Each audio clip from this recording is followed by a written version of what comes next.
Hey everybody, how you doing? I'm Paps, a rising VTuber and an artist, and today we're going to continue work on page 14. I managed to do a little bit more work. I got a couple more panels done. I think they're going to be like the worst of it. Mainly, one, because I had some tough time figuring out like the inside of the ship, right? I had a tough time figuring out like the palette of the inside of the ship, but I think I've more or less got it down now. And also, I got this one done, which is going to be super important because that's going to be the basis for the ones in page 15. And if I can leverage this, I might just clutch it. I would be genuinely goated if I can if I can easily transfer it. I might not be able to, but if nothing else, I have a good reference point, and that's also quite important. That can be also beneficial towards that. So yeah, definitely feasible to finish this before I go on holiday, which is good. That's all I wanted. I wanted to be able to like leave this behind. I said in my calendar post on Sunday that it feels like I've emptied out a lot of things these past few months. I feel like it's been a minute since I took some time to refill them, so to speak. I don't know. Maybe once I get back from holidays, it'll be the opposite feeling. I'll have like filled everything up, so I need to empty it back out. I hope that's the case. It'd be nice if I could have like, it's nice to be able to say, yeah, I want to get back to work. I want to be able to do things again, and mean it. I don't know. I feel like I really have pushed myself a little bit, but I don't regret it at all. I think some of my best work has come from this like crunch time. So I feel like it was definitely worth it. Y'all are going to feel quite impressed, I think, once I post like the streaming stats that I've accumulated these past few weeks. They are substantial.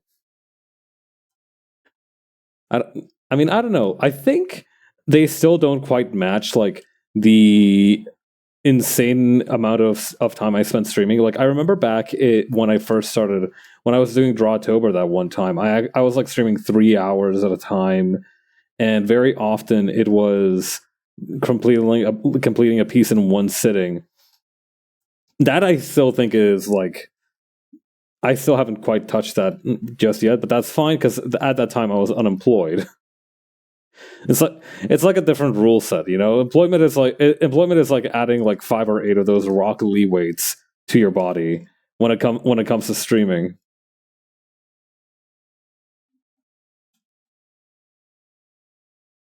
One time I remember somebody saying that some people with a job feel like they're just unemployed people who happen to work. That's the kind of mindset that I aspire to. I do think if I'm gonna hit the big time, I do need to start posting like I'm unemployed. I don't know. I fear the kind of addictive powers of posting. I feel like once I begin posting, I won't be able to shut the fuck up. I feel like at least with me having my mouth shut for a majority of the time on social media, I have the benefit of at least having like a sort of veneer of not. How do I put this? Like, you have a way better chance of not putting your foot up your mouth if you don't talk. I guess that's the easiest way to put it. It's so much easier to not be awkward and bumbling when you don't talk. I mean, no, you can still be awkward, but just not through your own sort of. I don't know how to even describe it. Like folly of language. You have fewer chances to say something embarrassing or dumb. And I think that's something to be treasured, frankly. It really is incredible just how powerful you become when you realize I don't actually have to talk about this. Like it's genuinely such a liberating feeling realizing my input is not needed. I don't need to speak on this. I don't need to have an opinion on this. Oh, hang on. This feels. Cool. Okay. Here's what I'm gonna do. I am going to. Hold on.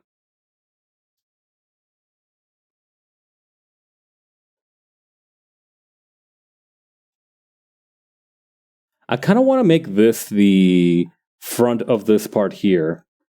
But to do that, I'm going to need to get rid of whatever this is.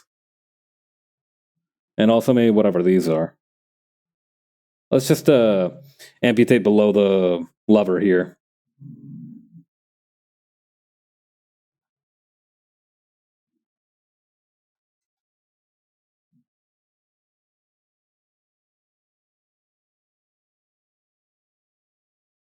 Okay, and then this is going to go like this, I think.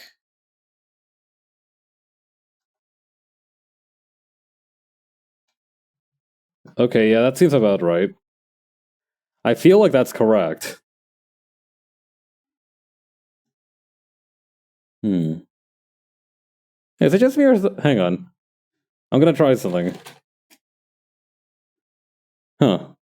That's weird. I think my chat box is wigging out a little bit. I don't know. It looks like it's having. Oh no! Wait, I think that's the trick. All right, it had like that text that happens whenever you open up the stream. That's like, oh, blah, blah, blah, blah, welcome to the chat room.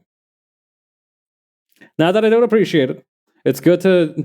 I appreciate that text because it just lets you know that the source is online. That's why I like that text. It's just like a quick little reminder, like, hey, I'm working as intended. No need to worry, boss man. I don't know how many actual like text things are there on the market, because I think I used one called like Chat or something.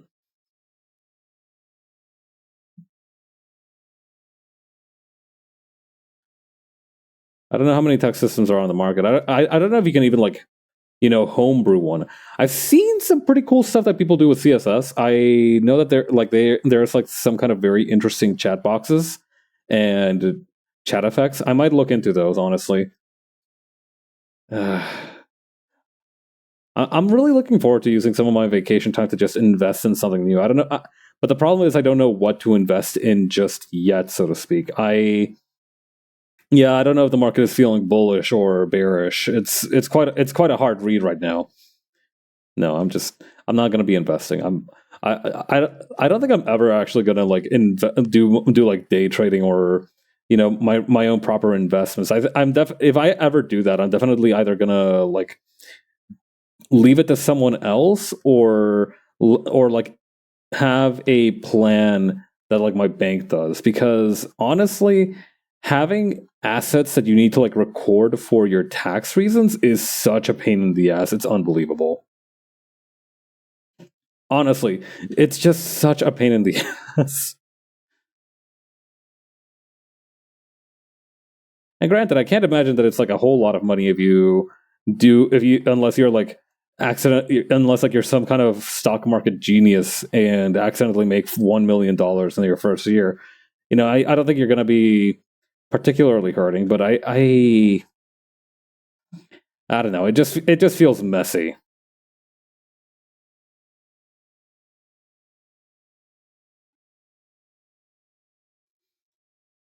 Most people try to find ways to simplify their lives rather than complicated.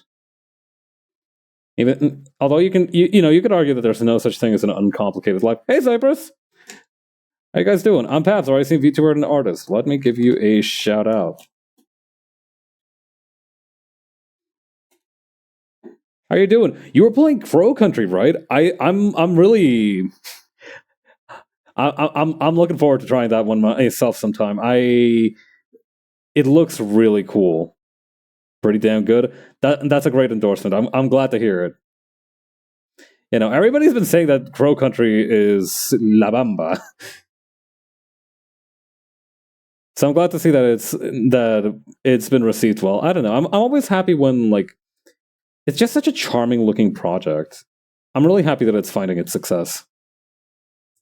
If you like survival horror, it's up your alley.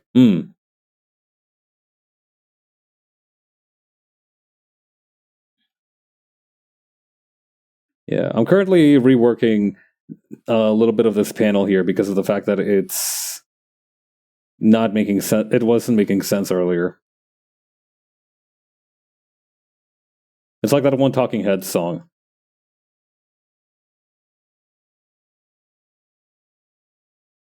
I still the thing is, right? I know better than that. You know, the Talking Heads song from this one. I don't know if it was like Boss Coffee or something. David Byrne did a Japanese canned coffee commercial, and that was in that class, of course, in that stupid big ass suit he wears, and I think that was a song that was playing through it, and that's how I found out about it. The thing about me is that I like most of the Talking Heads songs. I just don't go out of my way to find them. I have like the best of the Talking Heads downloaded on my phone, but I don't like listen to it. I go back to it for three songs only. I go back to it for uh Flowers here. They just happen to play when it's right. Exactly.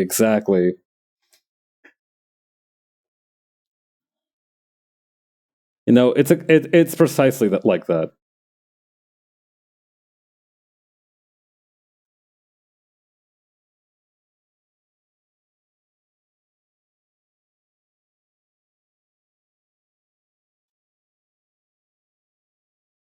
Hmm. Still not quite. Can I move this? I feel like this might even be better because it just lets you see a little bit more of the gap here.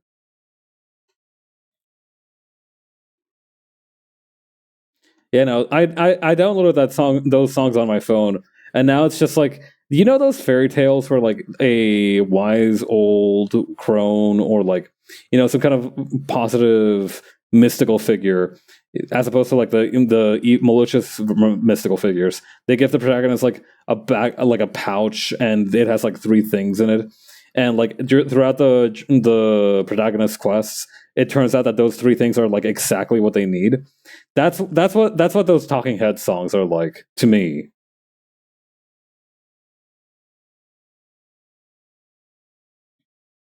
Like one day I'll just put my phone's music on shuffle and like what you call it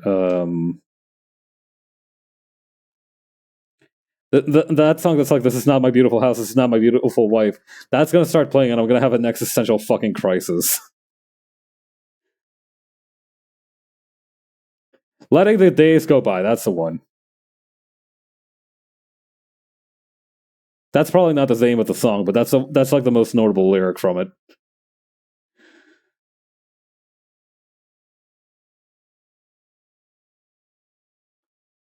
The legend that I can most clearly remember that happening, right? The thing of like the protagonist being given like some mysterious like mystical artifact. I remember that being from like a Korean myth for the Kumiho, which is like this liver eating fox spirit who is pretty hardcore.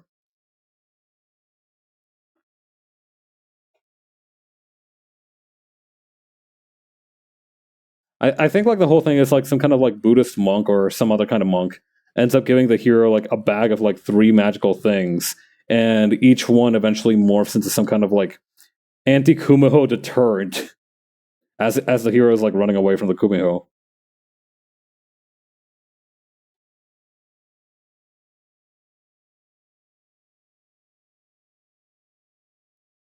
Hold on, this isn't working. Why isn't that? This is just such a mess. Hang on, I'm just gonna straight up delete these control points. There's no saving this. I mean, just look at it. There's like six of them. There we go. Gumiho is funny to me because I just always think of the StarCraft Pro that use that as their handle. God, that's really fucking funny. Imagine like you're a Korean child who like wait no. Wait, no, it probably is a Korean player. I assume that because it was a Korean mythical creature, it was also a Korean player. But imagine like you're a kid and like you're into like esports and shit, and like your mom is like, if you don't behave, the Kumiho is gonna come and get you, and like now you're afraid that a fucking pro gamer is gonna be hiding under your bed, ready to eat you if you don't finish those fucking vegetables.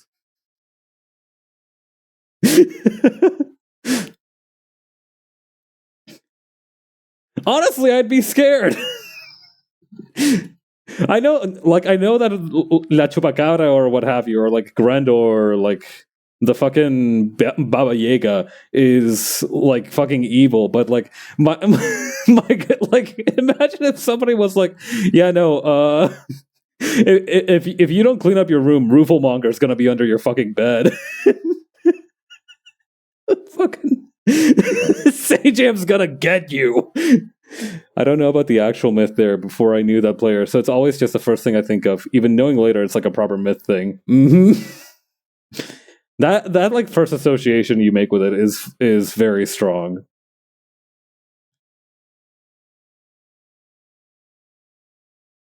Also, this is not working for me. I need to like rethink my strategy here. Could I not just like hold on? First, I'm gonna fix up this one first.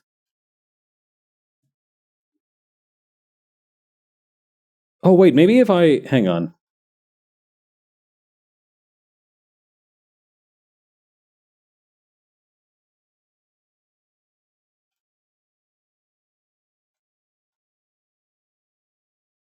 And over here.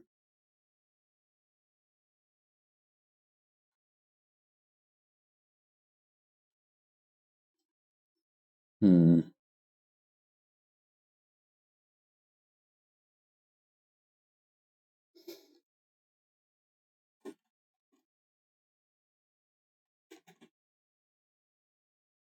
Okay, then put this over here.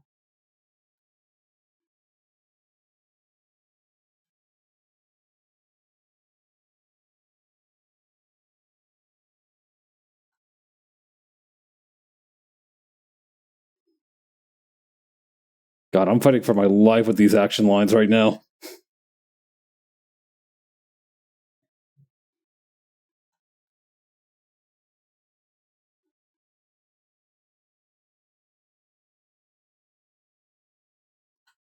I don't know about this one. It just looks like the lever has like this weird rotundness at the bottom, which is not what I want to, not the impression I want to give.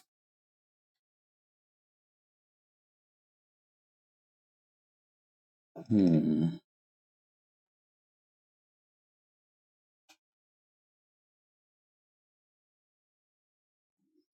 Absolutely not rotund. Yeah, this thing is convex. Zero rotundness here. I need my guy to start beating the rotund allegations, or else we're cooked.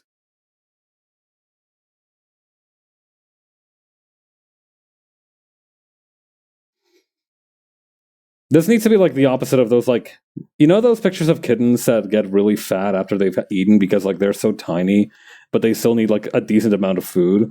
So like after they eat, they're just like balloons. It needs to be like the opposite of that. It needs to be like the opposite of like those pictures of bears you see like that are fattening themselves up for the winter. This thing needs to be like this thing needs to be like those like actors who do like body transformation for roles that's actually really unhealthy for them. That and where like they have like 60 different abs in their six pack. I don't think that's an actual thing that can happen. I've heard of the so-called 8 pack, you know, which is supposed to be like one level above the 6 pack, which yeah, 60 whole new abs. They got like a specialty torso extension surgery to fit them all. They look a little bit like, you know, I did hear some rumbling about like the new Deadpool movie, and I did hear that apparently Hugh Jackman as Wolverine is just going to look a little bit like this. A little bit like this.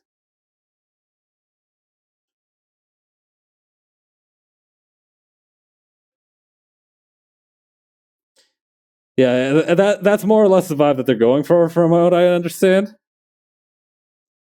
It's important to give him a cigar, otherwise people are going to think he's like, "Hey, Hachi."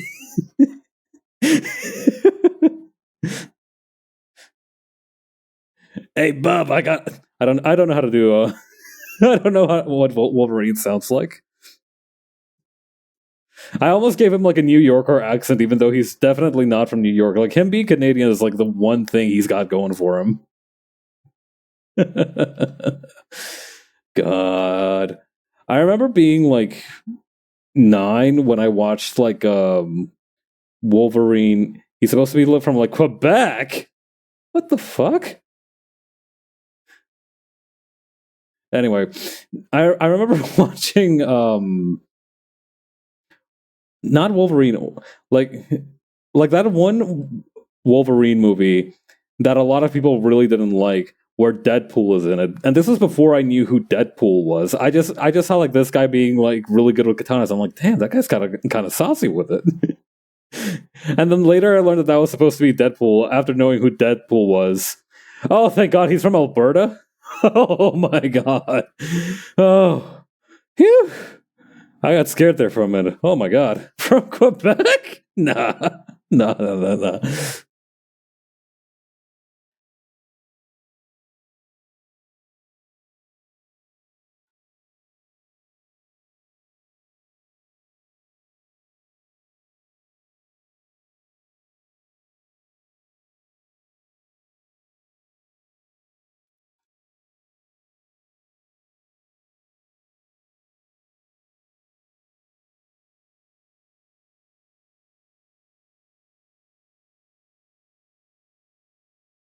Ooh, okay. Yeah. All right, hang on. This works.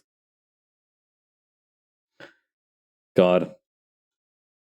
I do feel like that's a thing with superhero comics, is that I feel like because most superheroes are based out of either New York or LA or what have you, we very rarely get superheroes with like state beef. You know what I mean? Conversely, because nobody gives a fuck about Canada, whenever like a superhero is revealed to be like from Ontario or from Toronto or like from Alberta, I feel like there's a special kind of bond almost.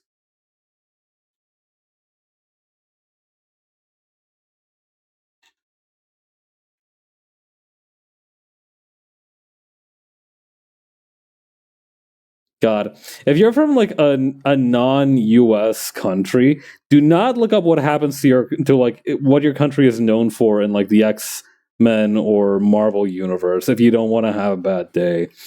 Like I looked up what like Ecuador was about in the Marvel universe the other day.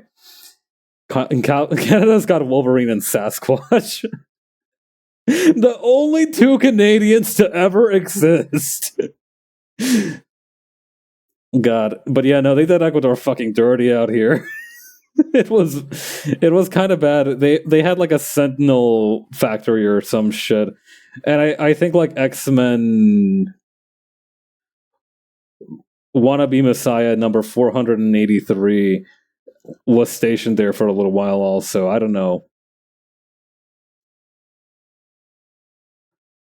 Yeah, it wasn't good.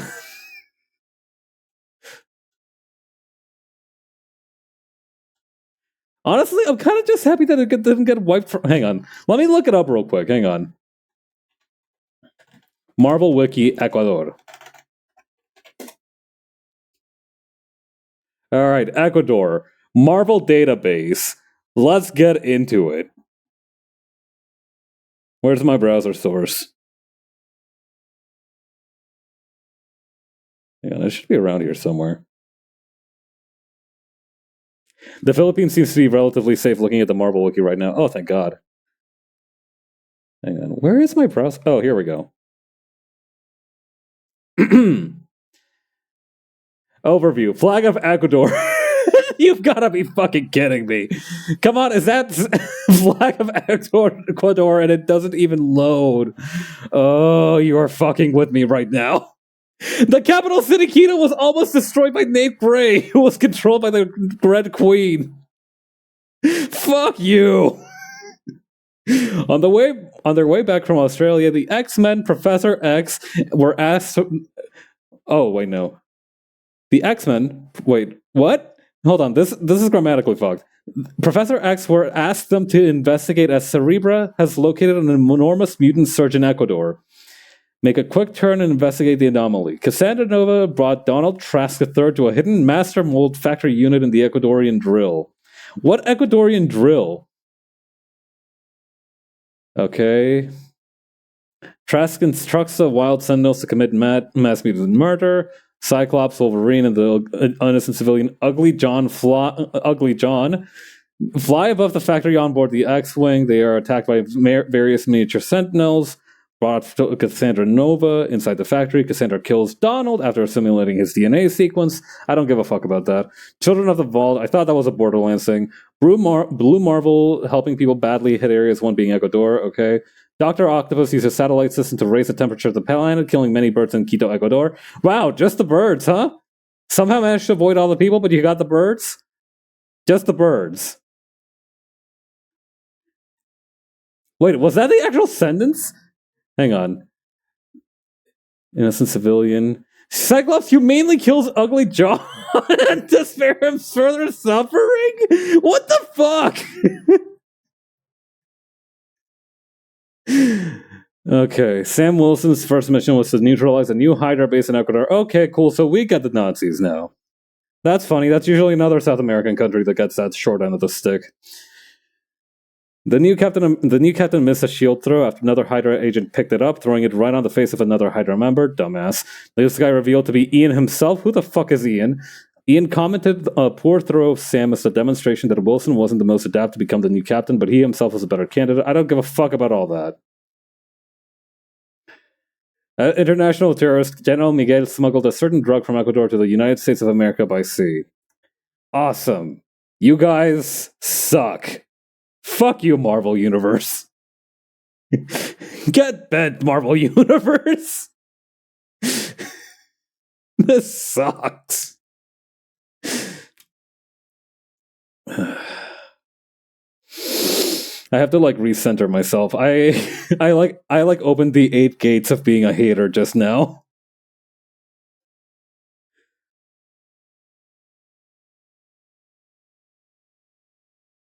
I'm gonna drink some water. Hang on.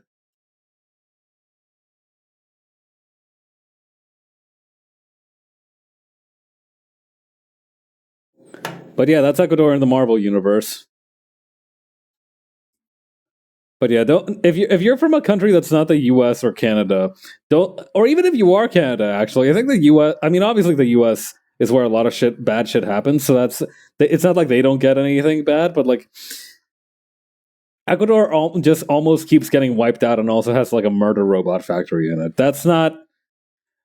Do they not care about the iguanas, the rich marine life of the Galapagos, El Malecón 2000, the patacones? You don't like the patacones? You care not for my delicious fried plantains?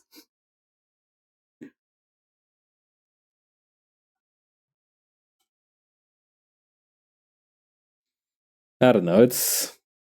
I guess it's what happens. No, see, it's not working here for some reason, even though it's working over here.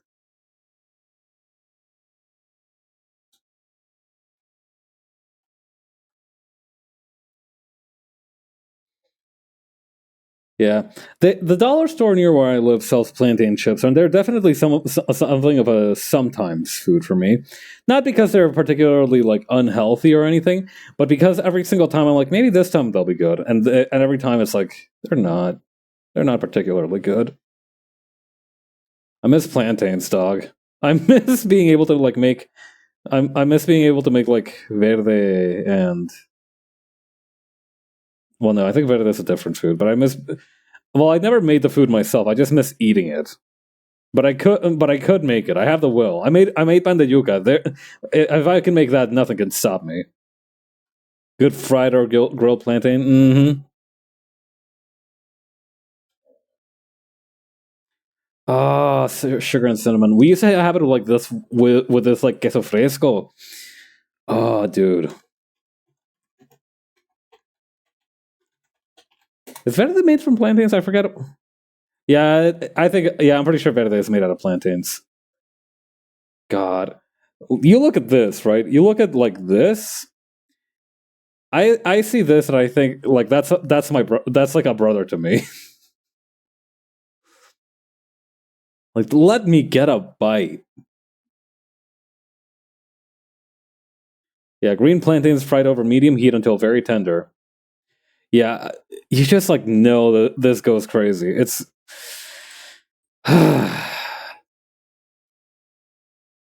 Ecuador is not in the best shape right now, but I would risk it all. I think I would risk it all right now. Let me tell you, I would let this whole thing go for a bite of that verde.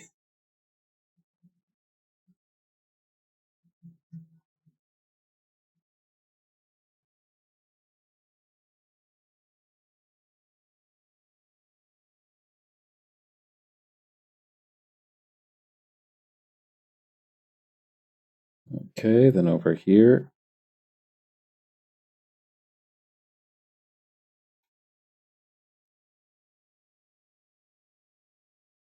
Huh. Did I miss a spot or something? That feels odd.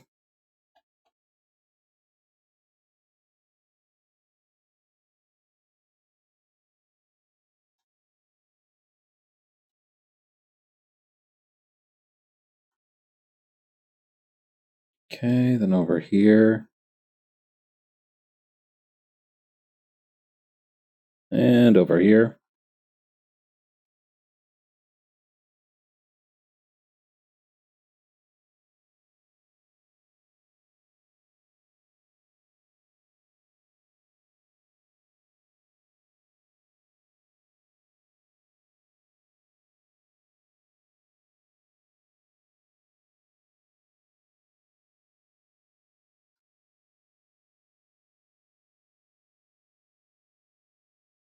Okay, then over here, we're just going to curve this again. Oh, we can probably even borrow it like this.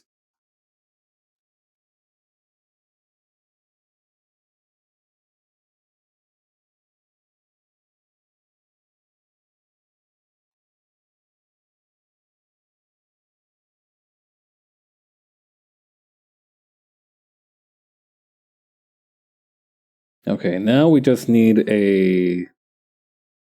this thing here. Another line for the purple metal rim on the panel here.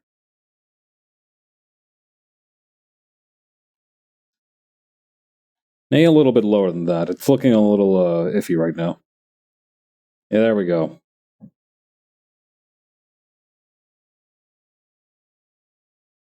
I may remove the ones up here.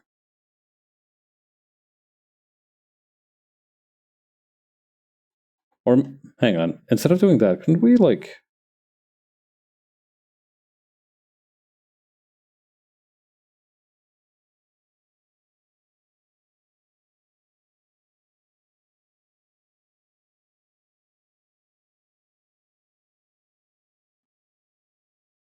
Hmm...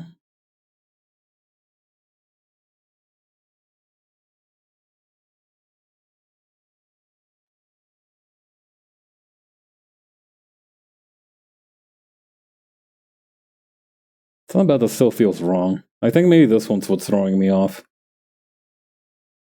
Also, like, why do they...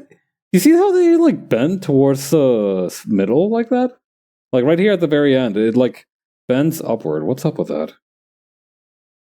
I bet I can simplify that thing away.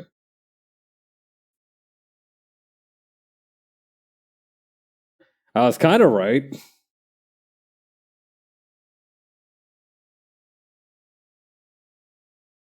Let me add some thickness to this.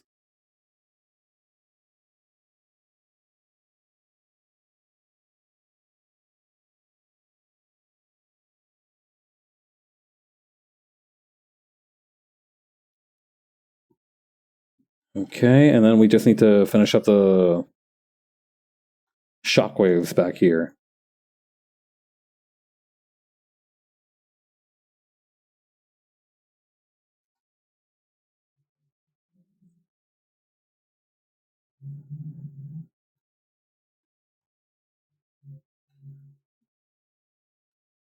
Nope. Let's try that again. No, bring it back, bring it back. Hang on, I didn't mean like that. Not the whole panel. We don't need to try the whole panel again.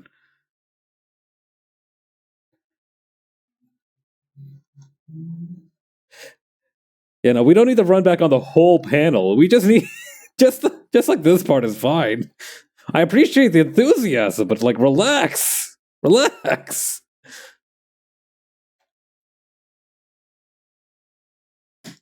All right, let's see here. I think we almost got this right. Just need to move it a little bit to the right, to the left. A little bit like that. All right, now we just gotta get rid of all this other stuff back here.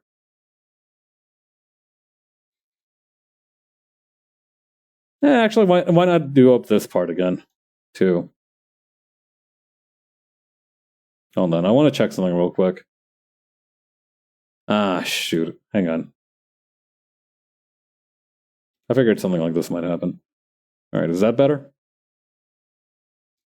Yeah, sometimes when I get a little bit overzealous with the fill tool, it like goes beyond the border, and I can't get it back. So then I have to. It just fucks with a lot of the transformation tool applications after that. That's why I like to redo it if I can.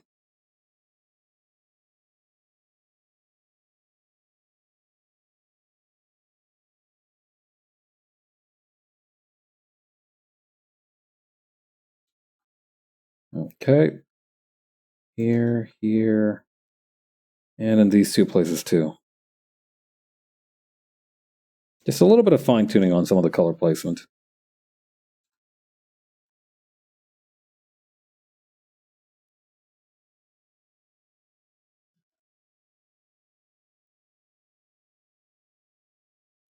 Hold on, I've got a better idea for how to do this. And then expand by 1 pixel. And likewise over here.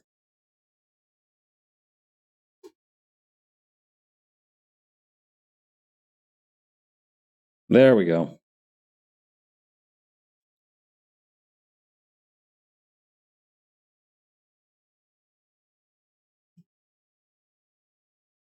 Okay. I've been going a lot into the office a lot this week. Not because anybody particularly forced me. I just find that I end up focusing much better if I'm outside of the house. I like it's annoying that I'm like the number one work from home warrior. I will advocate for it 100% every single time that I can.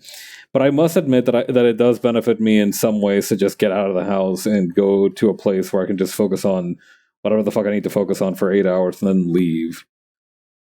Like it just feels nice, right? Like like like an actual thing that happened to me is that I like occasionally I look at my house, right? I'm not super diligent with my housework. It's something that I'm not proud of is that I need to be more diligent with my housework. But like so like when I work from home, it's like ugh, I gotta clean this place up at some point. But like I didn't clean up, and when I came back from the office, I was like, oh my god, this place looks so nice. Like I didn't clean it at all. It just looked so much better to me.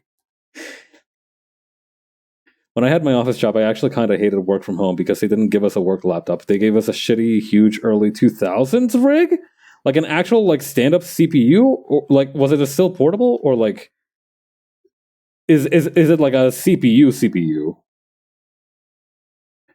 Well, no, CPU is just a chip, but like like hang on, clunker. CPU's like a tower. Oh my god, what the fuck?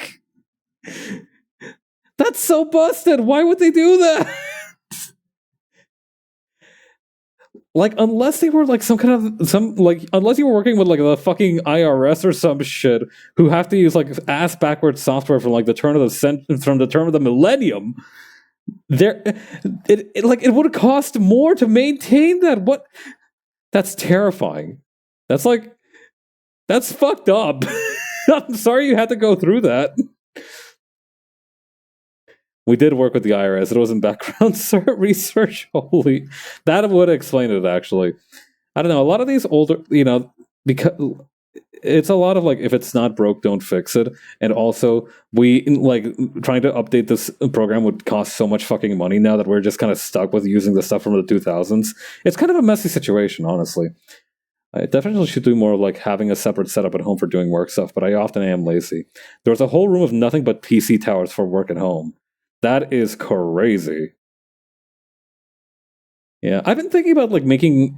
I actually have two desks at my apartment. I have two desks and two chairs. I have my crappy old Amazon gamer chair, right, from when I first moved in. I have a nice chair and a nice desk now, but I have two. I have like an Amazon like desk setup. I've been using it just as like normal furniture, but maybe I can like turn it into a second desk, like on the opposite end of the room, just so like I have a different vibe when I'm working from home.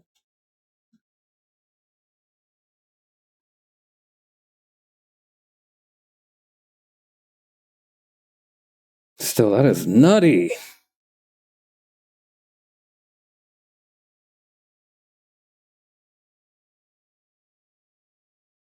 The other day, I saw this one computer. Hang on, I think I can actually pull it up. I might. It might still be kicking around on my blog somewhere. Hang on.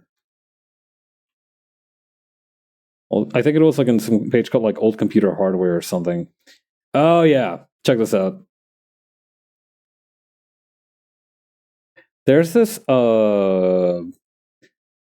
it's called like on the multi-core a Sharp PC 7100, and it looks like this.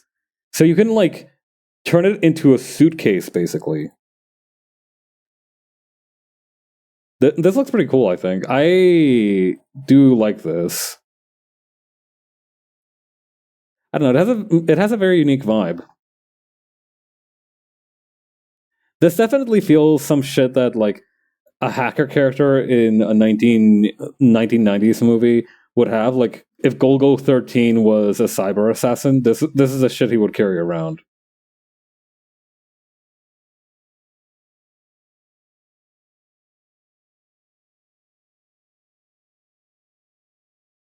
God, the yellowing on this plastic though, that is harsh.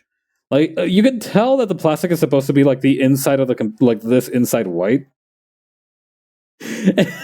Like it's just been so traumatizingly yellowed from the outside here.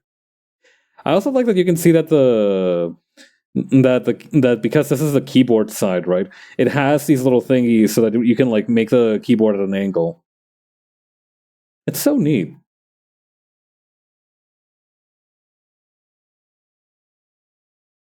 I don't know. I do think like there's no doubt been more benefits than downsides from standardizing just the general shape and dimensions of computers. But I do feel like we've missed out on some major funky ergonomics. Like there's probably some dude out there who's like, yo, this would be my perfect workflow. But like is bemoaning the fact that he wasn't born in whenever this was produced. I don't know. Hang on. Let me see if they actually attach a date to this thing. Nah. It doesn't say. Wait, 1985. This would be from the mid 80s. Just about, I think.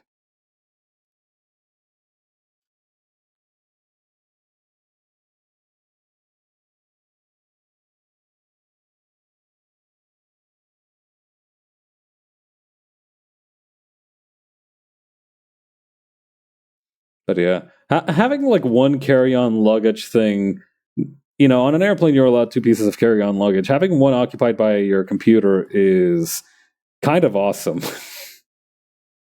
Like that's kind of a power move right there. Do you reckon that like the guy who whipped this bad boy out and started working at the airport was like the equivalent of like I feel like we've always had an archetype of dude who's like making it very obvious that he's working as kind of like a flex on the people around him. Like obviously sometimes people do just need to do that, but I feel like because that's such a difficult experience, like it's just such a because it requires like a very specific situation where you need to be available 24/7 and like working from like a laptop in like the airport, for example. You see that sometimes. And so I feel like in the mid 2000s, that like particular niche was occupied by that dude on like a Bluetooth headset at the airport. Then it eventually gradually kind of shifted toward the person working their office job. The one dude who's like in a full business suit, wearing a tie and everything, who's got Excel open on a laptop in the airport.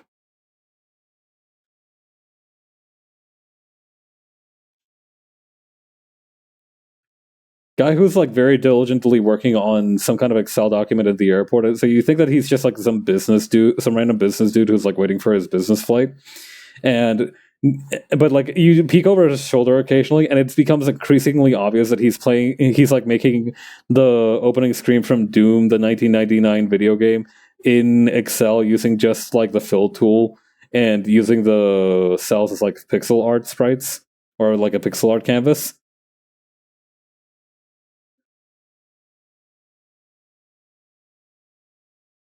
I mean, I've been watching a lot of like Ultima, a lot of videos on. There's like this YouTube channel called like Modular, and he's been doing a lot of videos on Ultima that I've been catching up on.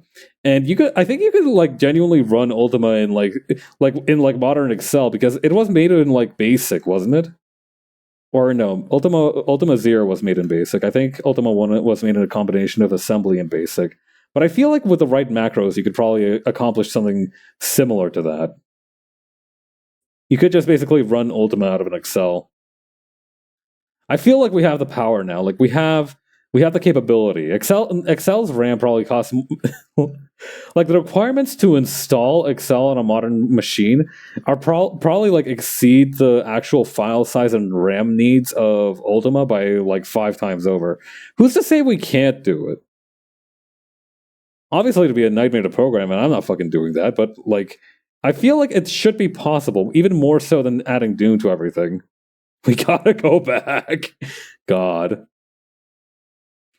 Yeah, one of the time travel police keeps busting me for trying to give Richard Garriott a Lenovo in like the 1990s and be like, dude, if you get like add Ultima to this, I'll give you like $40.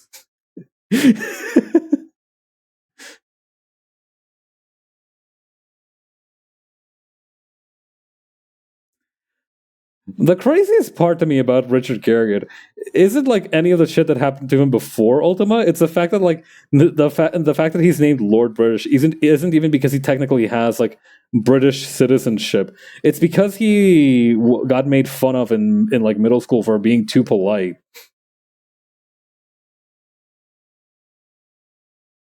That's some insane kind of synchronicity.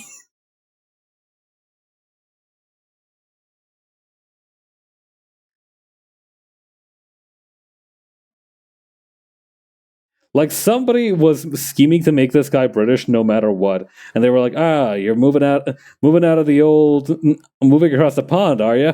Well, I'll just have to step up my game."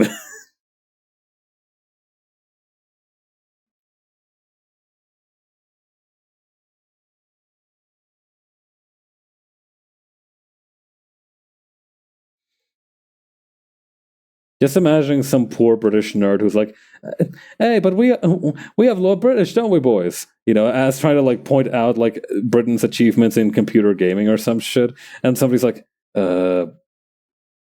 Bobby, I don't know how to tell you this, mate. Lord British is American. He's what? Yeah, he's American, bruv. We didn't want to tell you because it made you so happy, but yeah, he's an American.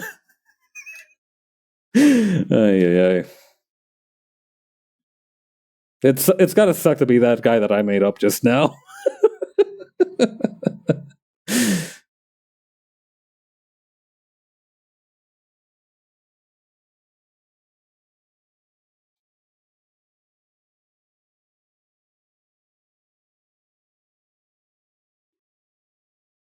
Hmm.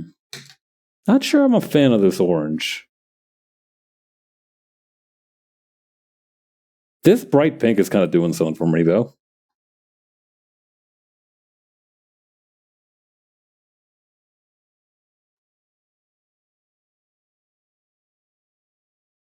Hang on, maybe if I make this like a solid block.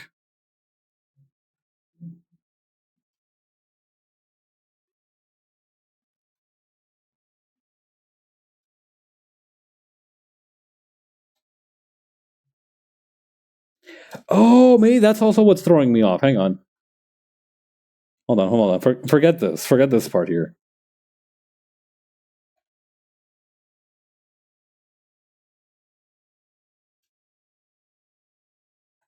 Get rid of this one too.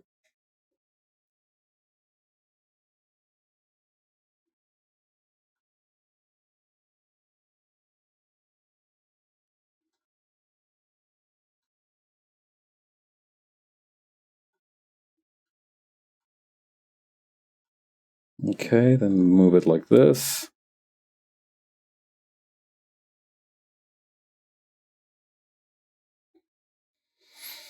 Alrighty.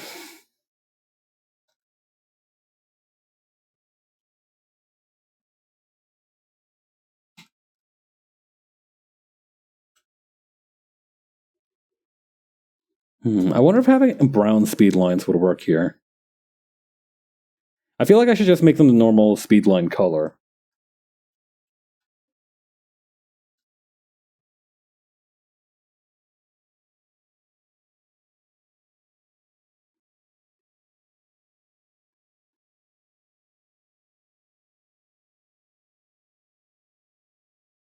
Oh yeah.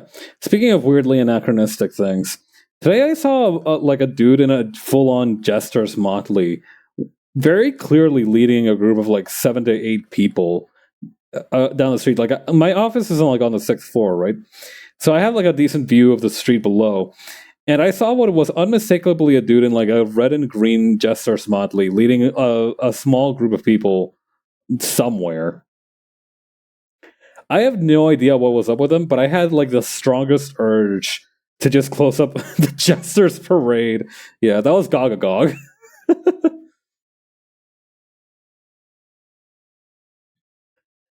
God. I so desperately want to know what the fuck that was about. That and the weirdest thing is too, like it actually triggered a memory for me. Like I remember, I remember forgetting this, but for whatever reason, I saw a group. Like one time, I was going to the library. I think it was like to print some documents or something. I think this was way back in university, even. And I remember seeing a bunch of people in like red cloaks and white masks. I swear to God, I'm not making this shit up. I saw a bunch of people in like red cloaks and white masks walking down the street in like a double line procession. I'm like, what the fuck is that about?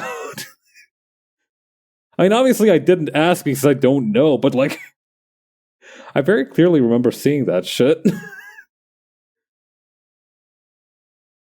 Is my town just is there like some kind of like underground cult movement in my town? Is that what that was? Like, are we about to see gang warfare between like people who worship the elder gods? Is that what this is gonna be like?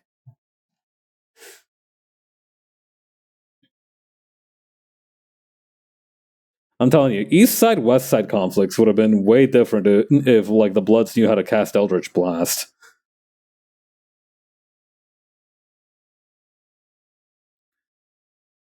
All right. Then over here.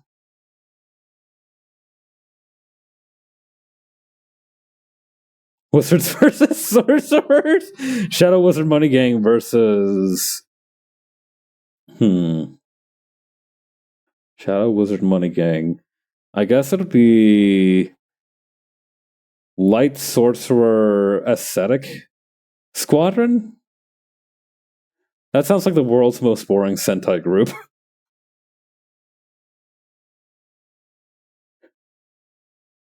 The Light Sorcerer Squad, yeah.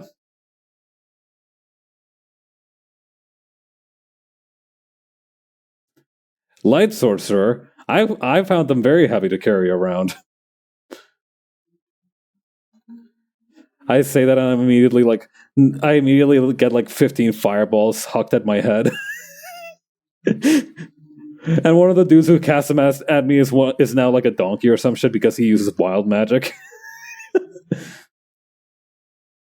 Wild Magic, I feel like, is very much like a meme system, but I've never been able to look at it the same since I watched this one D&D podcast where like the host made up a bunch of custom effects for Wild Magic. And it was fascinating just seeing how it affected the player character over the course of the season. I don't know. I feel like every game has like that one meme build, right? Like I like the one where it's like very clearly the player trying to have more fun doing their own thing than like the actually participating as part of like a unit, and that's fair as well. Like that's also a play style. I understand that, but man, when that Balor starts castigating, oh Jesus. I feel like the Balor gets a pass because a crucial component of it is that the player blows themselves up. Yes, you get to be annoying for the combat scene, but you also need to be prepared to explode. What's it gonna be, big fella? What's it gonna be? Wait, not the Balor, the fucking Manticore. Is it the Manticore? Yeah, the Balor is the one that eats everything, and it's made out of like nanomachines. I think I am thinking of the Manticore. Actually, hang on. Let me. Do I have CompCon open? I definitely don't. What am I saying? Compendium, frames, blah blah blah blah. Oh yeah, I was thinking of the Manticore. God, Lancer has such good world building. What's crazy to me is that like the Balor is the one mech that's like, yeah, I'm gonna self destruct. My main goal is to blow up and then act like I don't know nobody. But it's not the one frame that has like either infinite regeneration or like immortality. Like it's neither the Lich nor the Balor that gets the blow yourself up game sequence. Like your pilot will straight up die. I think if I'm understanding the Manticore's mechanics correctly.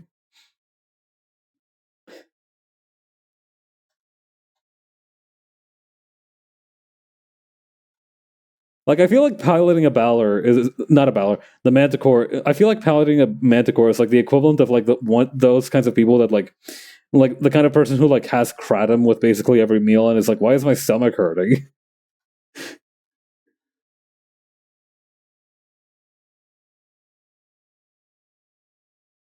God. Also, I need to redo the action lines. I like it with the thicker lines here.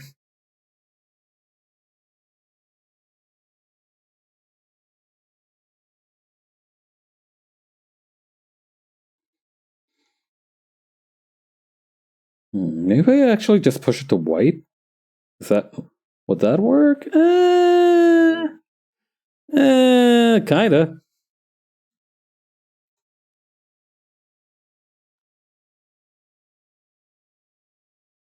Yeah, no, I don't know how else to do this. Maybe I like push this one up even further. That'll be the way to do it.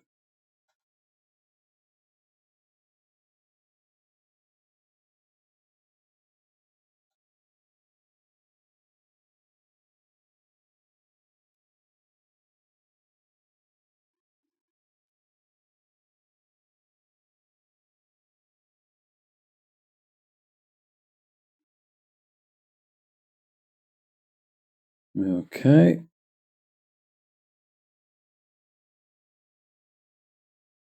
Just gotta make sure I don't leave any spots blank up here.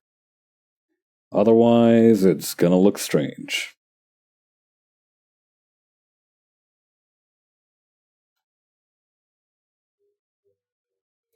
I don't know. I feel like it's just not communicating speed well enough, you know? Maybe if I like do the fingertip blur. Okay, that kind of did something.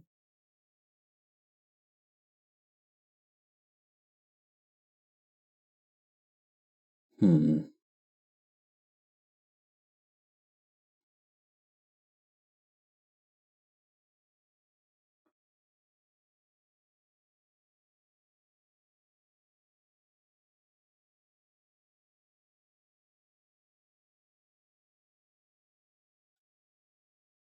Okay, then maybe what we do here is just...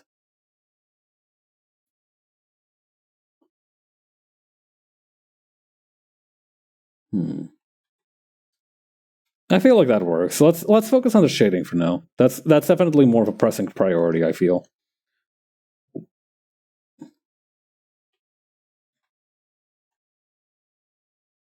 All right, select color gamut, this one here.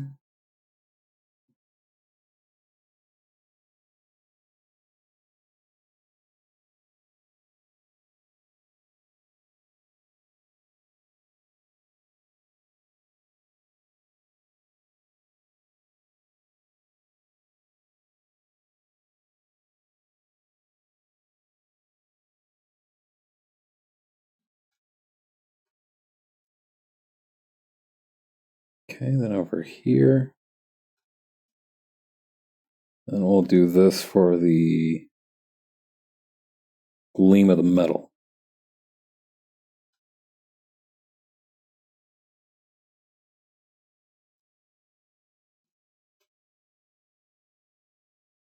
My brush is a little bit too wide for this. Let's adapt.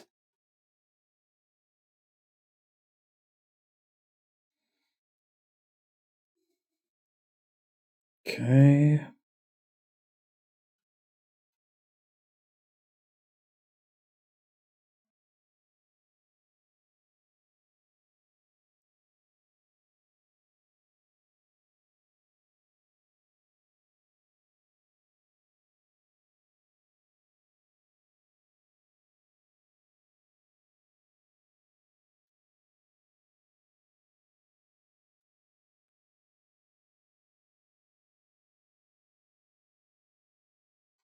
Actually, let me see if I can't do it, something like this, maybe too.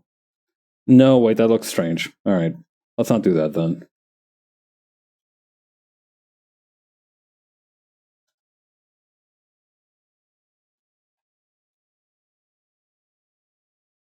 No. You gotta be kidding me. I forgot to do one last thing. Hold on. I've made a great tactical error. I forgot to add another little bar on this side.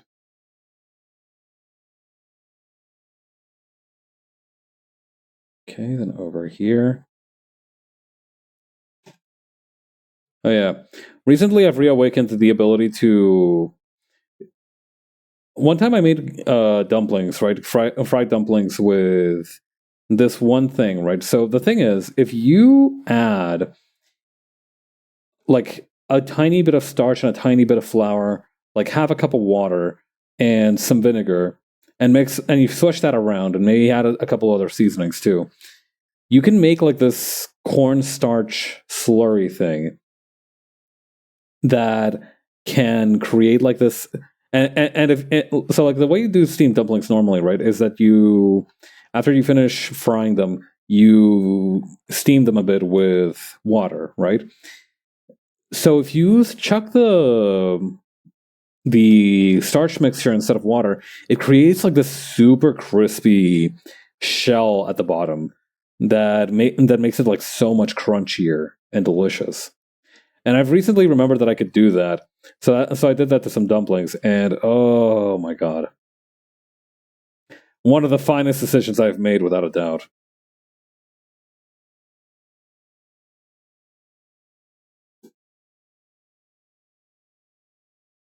Okay, maybe just a normal eraser.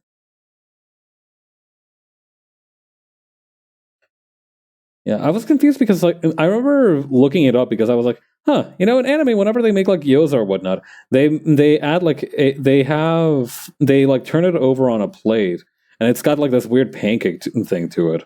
I wonder what that's about. So I did a little bit of research, and that's what I found out, that they do have not necessarily a pancake sort of thing, but it's certainly crunchy. I don't know. From what I understand, pancakes being crunchy is like bad. Do I have that right? Is that accurate? Generally speaking, you don't want crunchy pancakes?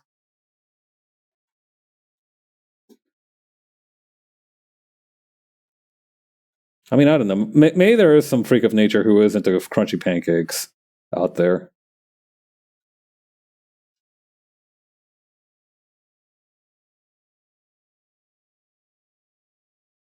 I mean, I actually quite like my food well done. Weirdly enough, the only thing that I don't super enjoy being well done is my actual steaks. But if food is just like a tiny bit overcooked, I do generally tend to like it. It's like crispy.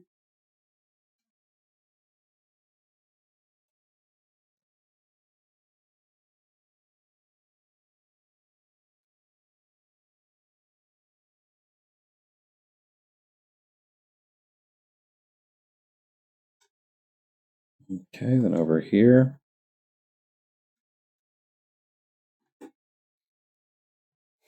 Hmm.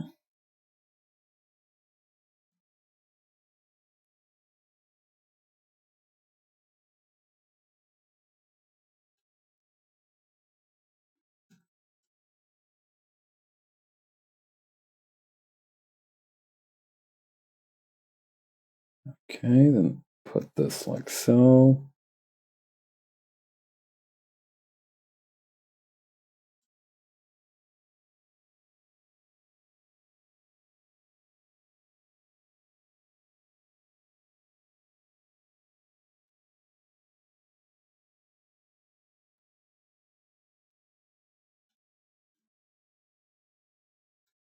What shade did I use for this particular type of purple?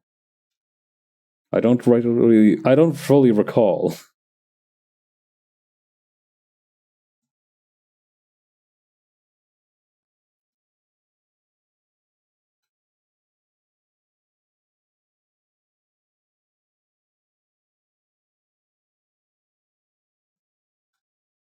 Okay, and then I think I need to add some white spots to the.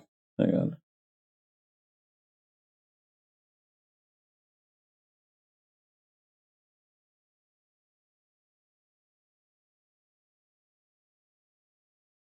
Wrong color.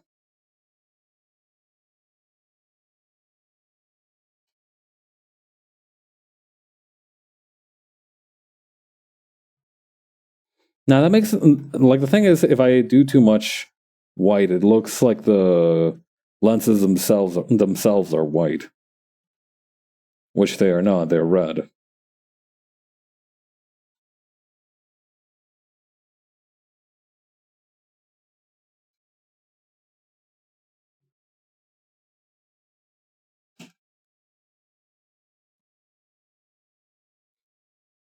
I would love to see any kind of material that can make a reflective material that can make a light other than white. I guess it would depend on the right lighting around the room, wouldn't it?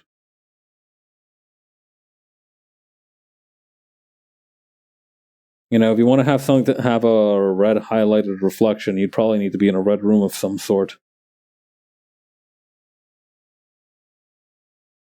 I don't know. The behavior of light is one of those things that's always been super difficult for me to pin down precise knowledge of.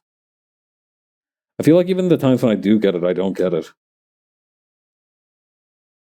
You're telling me this shit behaves like a wave and a particle? Get out of here.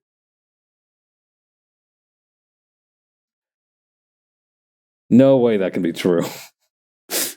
They said that to Albert Einstein.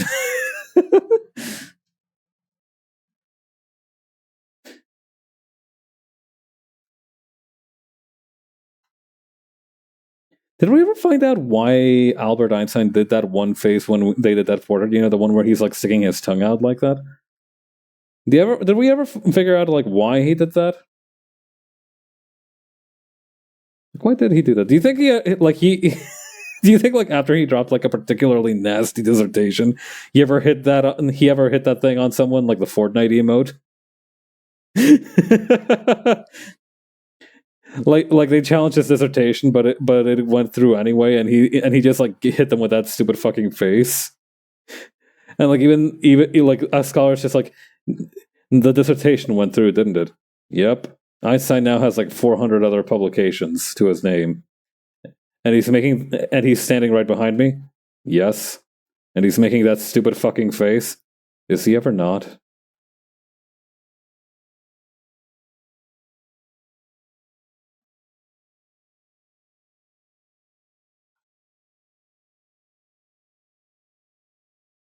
Eiichiro Oda understood this, and that's why Vegapunk looks like that. Yeah. I am a little sad that I'm not going to get to experience One Piece in real time because for the longest time I thought that Vegapunk was straight up a robot. Like I thought that guy was like not human. Well, I guess he's like in some aspects he's technically not. Anyway, I'm going to shut up before I get into like super spoilers or some shit. I don't know. I doubt that anybody will be able to read One Piece like from the time that I set this, right? To the time that it takes somebody to read One Piece, the amount of time it would take for them to even bring up Vegapunk for the first time, I think that would be rather challenging for them.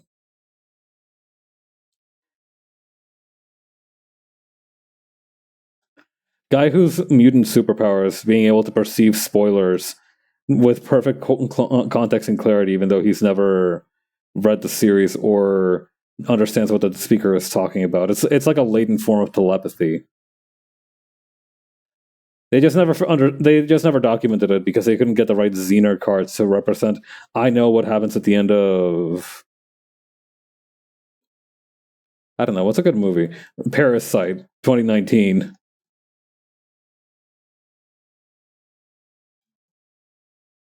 God, Parasite was such a good movie.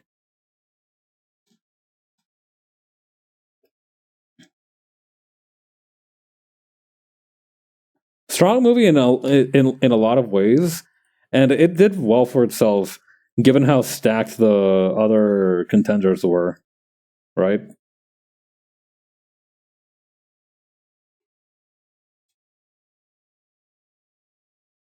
It also gave us like the one instant shutdown reaction pick of Bong Joon Ho being like, the Americans are not an intellectual audience, to put it lightly.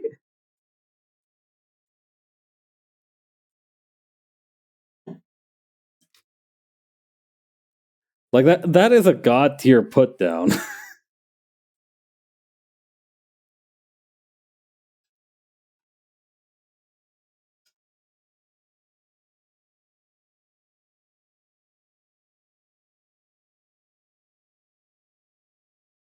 Okay, and then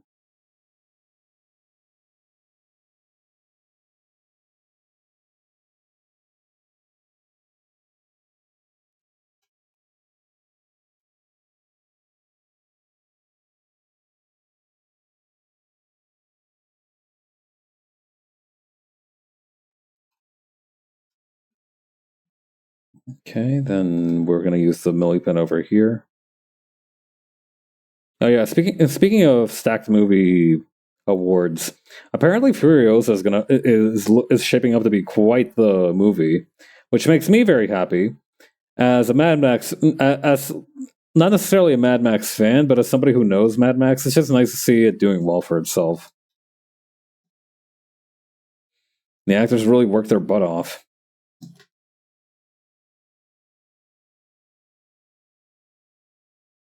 Hmm.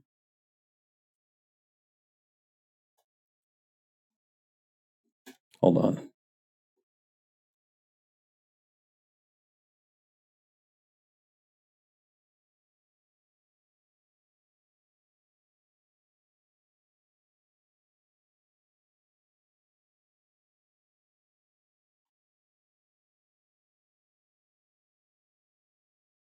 Hmm. Do I have like a generic space background? Is that something that I possess, that I have in my possession?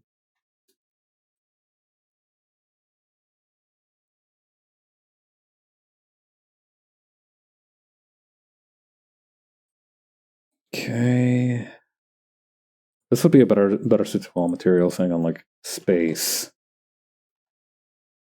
Spaceship Meltonia, space stars. Maybe it was like universe or galaxy. Nope. Okay. Star. Oh, here we go. Milky Way. Well, maybe Milky Way is not the best choice, actually. Hang on. Reflecting on it briefly. Hmm.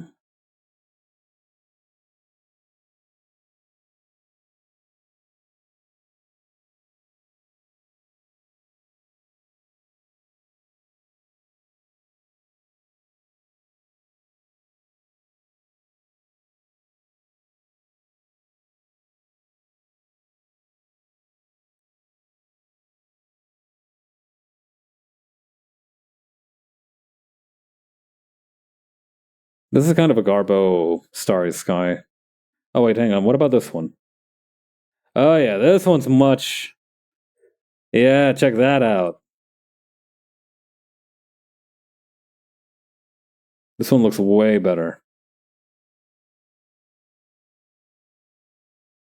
Oh, it's a little too crowded.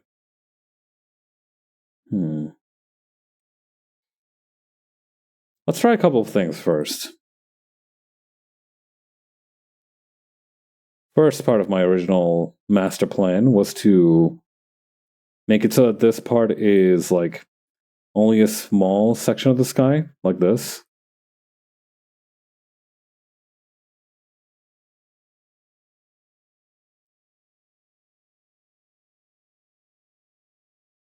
Then, what might be better is to put this in a folder and then apply the mask to that folder. That way, beneath this part here, we can add like pure white.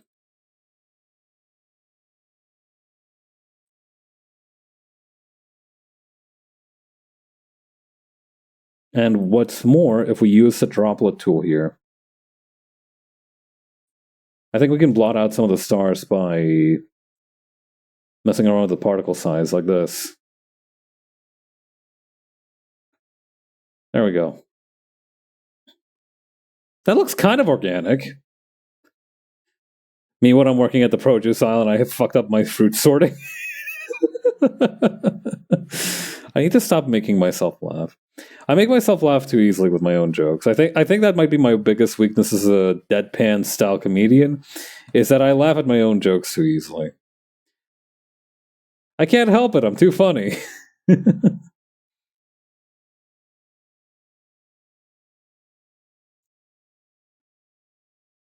Alright, then right here.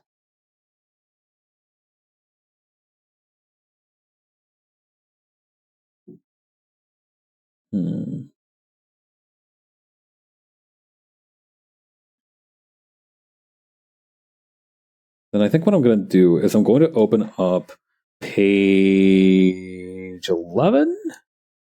I want to say page 11, maybe.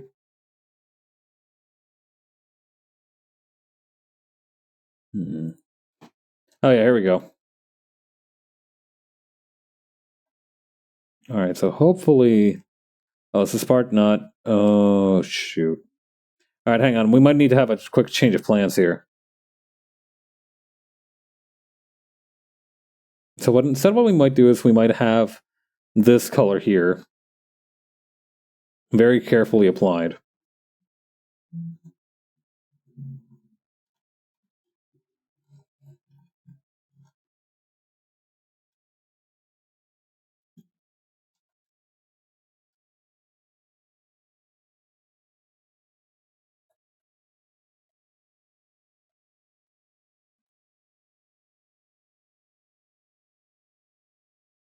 Not quite.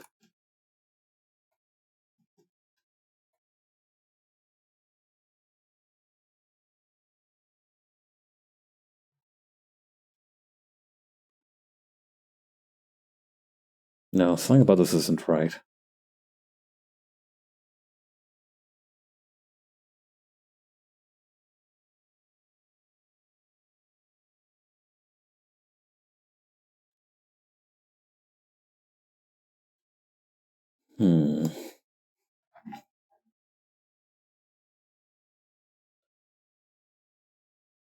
Okay.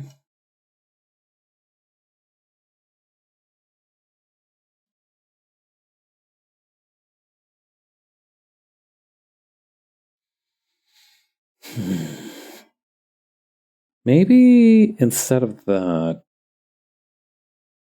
should we make the clouds lighter instead? Would that help? No, that also looks unnatural. Unless I'm approaching this the wrong way. No, that also still looks unnatural. All right. What a conundrum.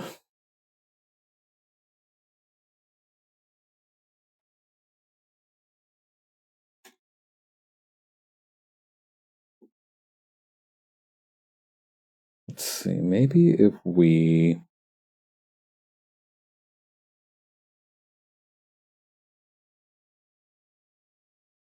Maybe we should focus on something besides the background for the time being.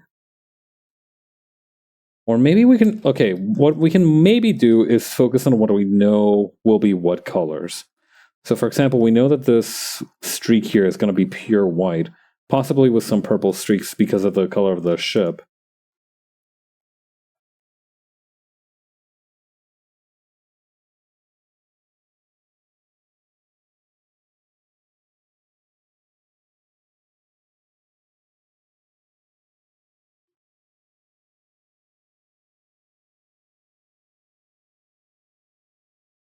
Okay.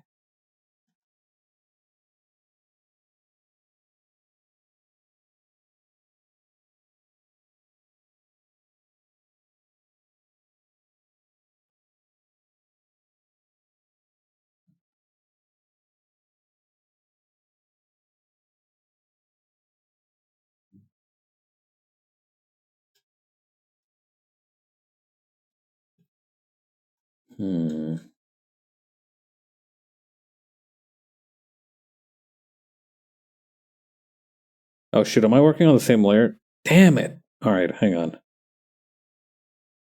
Let me just select this and skedaddle on out of here.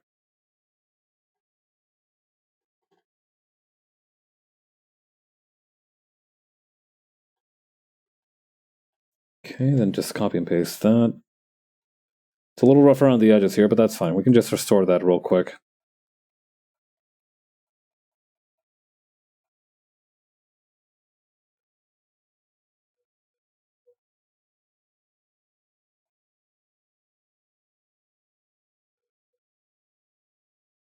Okay.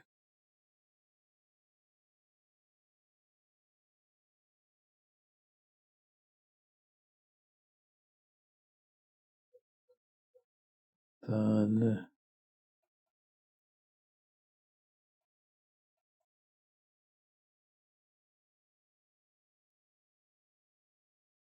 Okay. Then let's use another layer, separate layer, legally distinct yet very similar layer.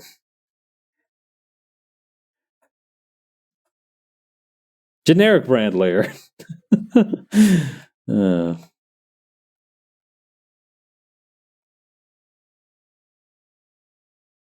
God. Today I was listening to a podcast about the history of anesthesia, and what's crazy is that the dude who discovered anesthesia was like, all right, so I've tested it out with two different things. I've tested it out with laughing gas and ether. Do not fucking use either because it's going to give it's like very difficult to measure and it's going to give your patient like brain damage forever. Just use laughing gas, all right? And like the unfortunate thing is, during the demonstration that he gave with laughing gas, the patient came to in the middle of the whole thing. He didn't feel any pain, but he did get super freaked out by the sight of his own blood and like his tooth being pulled out. And so he started screaming, which naturally kind of ruined the perception that this is the sort of thing that's supposed to take away that sort of problem. And so it went awful. The guy did not change. Bro did not revolutionize the medical industry. He was kind of made a laughing stock, and he moved on with his life. Then a couple of years later, he gets word from like one of the dudes who was at this original conference. Is like, "Hey man, I found something that's like I discovered like a new version of your work, and I'm gonna try to like show it off. You cool with that? You want to see?" He's like, "Yeah, sure, why not?"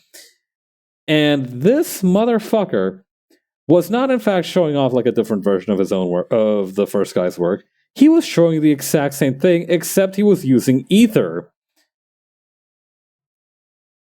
And what's worse is that he did want to like patent it. Like the first guy didn't actually want to patent anything because he was like not a complete scumbag. He was just like, yeah, no, this is gonna help people like live without pain. Like they're gonna be able to have medical procedures without pain. That's pretty awesome. So I'm just not gonna make a patent out of it. And the other guy's like, well, you're an idiot. I'm gonna make money off of this. So yeah, he ended up patenting a thing of ether that had like a little bit of orange scent added to it to make it like legally distinct. And that's what he kept showing off and selling.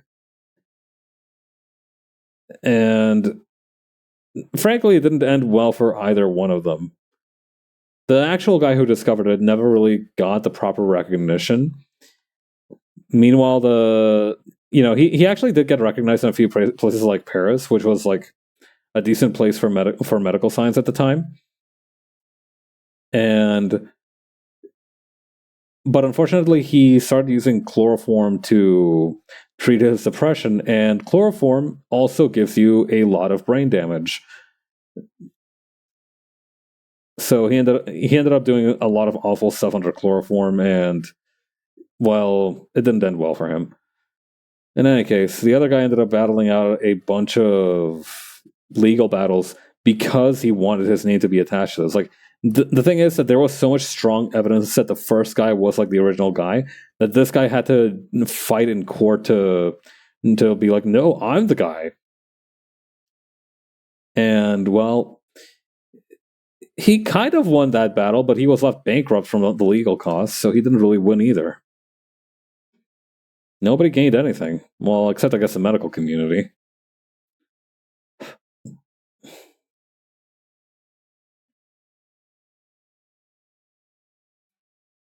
That's what I'm recalling from the podcast, at least. Take it with a grain of salt, because I didn't do any of my own research. I just listened to it during lunch. But if I recall correctly, that's something that's pretty much how the story went. I think the guy's name, hang on, Horace Anesthesia. Laughing gas. Horace Wells. Yo, hang on, I gotta share the Wikipedia picture of this guy because look at the bro, how do you have those kind of sideburns and also like the most baby face I've ever seen? That's kind of crazy, but yeah, hang on.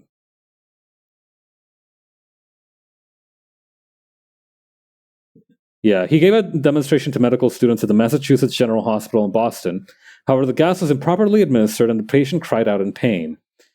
The patient later admitted that although he cried out in pain, he remembered no pain and did not know when the tooth was extracted. It was later found that the gas is not as effective on both obese people and alcoholics. The patient was both. Damn. The audience of students in the surgical theater jeered humbug. After the embarrassment of this failed demonstration, Wells immediately returned home to Hartford the next day. On February 5th, 1845, Wells advertised his home for rent. Okay, Morton, which is the second guy, the guy that's saying that he used ether, gave a successful demonstration of ether anesthesia in Boston. Following Morton's demonstration, Wells published a letter accounting his successful trials in 1844 in an attempt to claim the discovery of anesthesia. His efforts in establishing his claim were mostly unsuccessful. Hang on, where's the William T.G. Morton is the other guy. Let's take a look at him. Maybe he also has a super baby face. No! What is that mustache? Brother! God.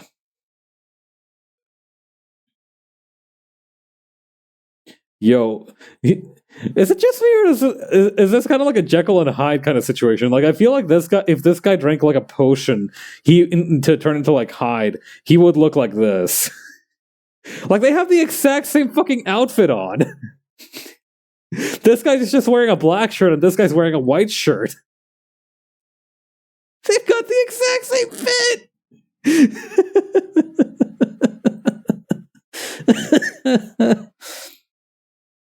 God.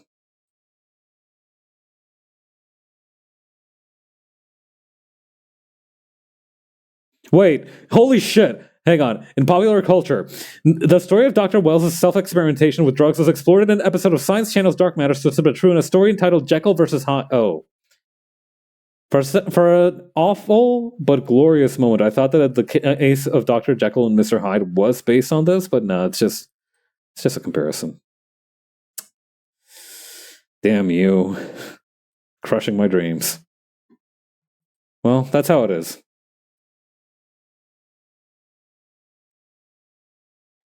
But yeah, shit, it did not end well for pretty much everybody involved, which is crazy, given how successful anesthesia is these days.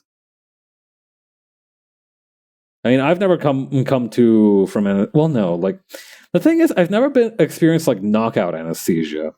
I've never been particularly squeamish about the dentists, so I never really had it administered. I think the one time I got wait no, even then, I had an anesthetic like one time because of like a head injury I received as a child, and even then, like they just injected it into my butt. It was like a I don't remember exactly what it did, but that one might have been a knockout one. But I feel like I'm too young to remember that, so it doesn't count. Oh, I definitely have been knocked out. Yeah? I remember some stories about people talking about like their experiences getting like knocked out. Where like in one time the nurse told them to start counting down from 10, and the guy's like 3, and the nurse is like, "You've been done. You've been out of the surgery room for like 8 hours."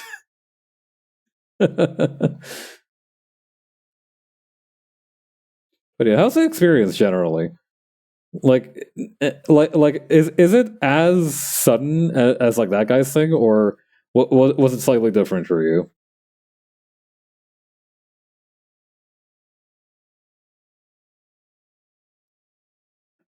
Yeah, no, like I think even when I got my wisdom teeth removed, it was like it was just local anesthetic.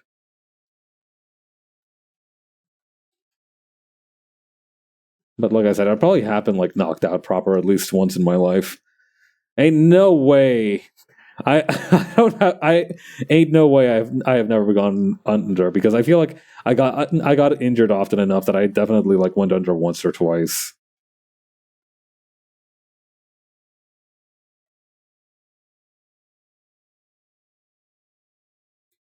The thing is, now when I think of Take Me Under, I can't stop thinking of that one song by that one band that's full of dudes wearing wolf heads. Even though I've had that pretty recently with getting all my wisdom teeth, it definitely happens pretty fast. Interesting.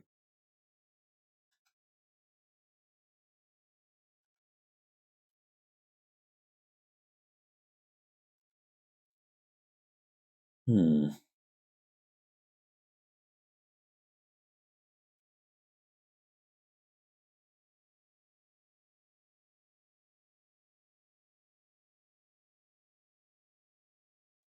Oh, this is the wrong color. Hold on.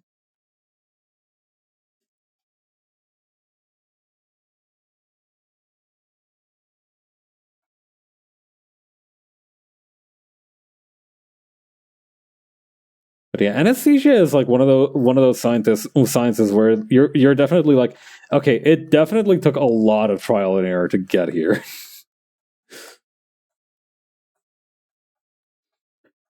So I feel bad for that guy for that guy's first medical show because like really everything that possibly could have gone wrong did. I think like originally they had to like amputate a guy like the original plan was to amputate a guy's leg, but they moved to that, so they had to do the guy with a tooth.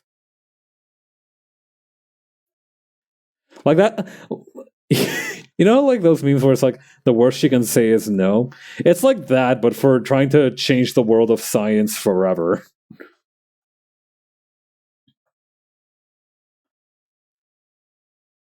Like this is like some kind of sad origin backstory you would see in like a Pixar movie for a bullied kid. This is what happened to Goob and Meet the Robinsons. God, I really liked Meet the Robinsons as a kid.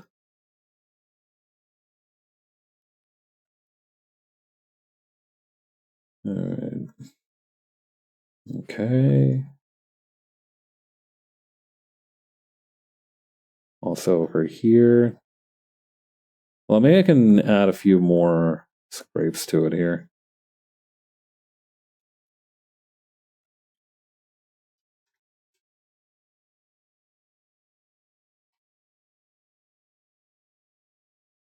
Okay.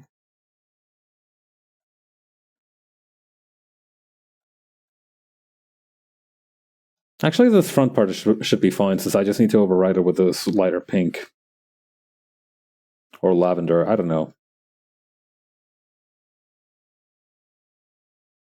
Weirdly enough, I'm good at distinguishing colors, but I'm not so good at color names.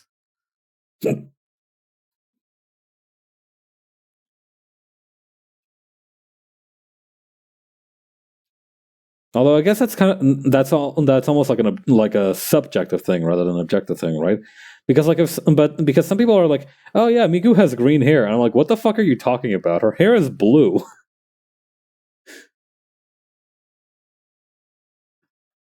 Or I guess it's kind of like a cyan color. I guess that's like my closest color vocabulary available for what the Miku hair color is, cyan.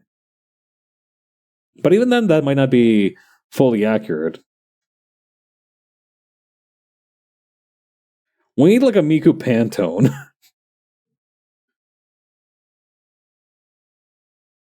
Some kind of universal color reference for that poor girl.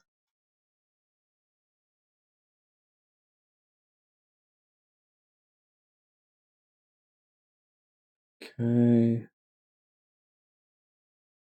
Something that I've been meaning to do is to get more savvy with the way color appears across certain mediums. Because I've been working, I occasionally do work my own videos, right? I do like a little bit of video editing work. And I've noticed that whenever I export videos with me in it, unless it's like a recording of a stream like this, I become like the tone that I use for my own colors becomes weirdly white. Like it just loses that slightly pink hue that it has, which is super weird. I don't know why it does that.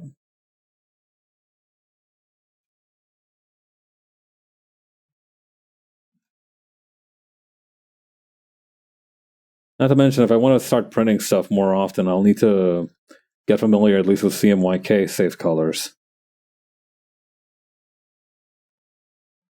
What I'm personally hoping is that there's some kind of like wheel out there that I might be able to use as a reference. No, it's super weird, and I've tried to like a lot of different things to change it, but nothing seems to properly work. I don't know if it's like it's probably my export settings to some extent, or maybe it's because I look at it for so long that I just become cross-eyed, figuratively. No eyes, remember? And then I can't just like distinguish the color too well. But I don't know. It's definitely something I want to look into. And it doesn't seem to happen. Like I said, it doesn't seem to happen. It only happens when I'm working with like PNGs of myself. It doesn't work when I'm using like video recordings of a stream.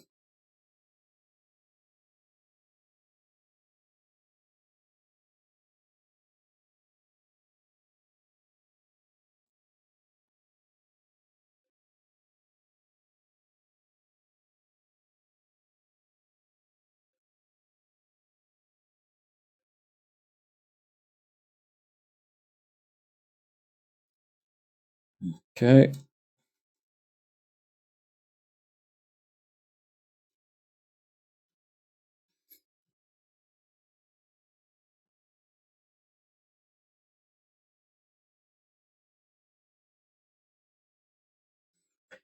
I knew that color. I knew making this panel that like actually coloring it was going to be the death of me. I had kind of underestimated just to what extent that would be true.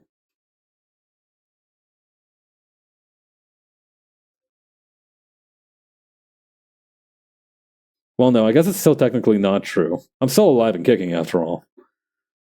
If anything, I've underestimated it, or overestimated it rather.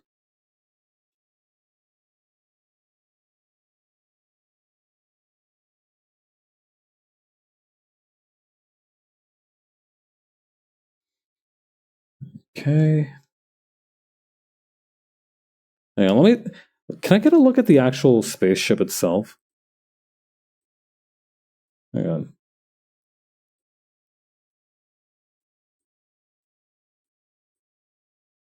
Okay, top half is purple. Okay, I see. I think I get it.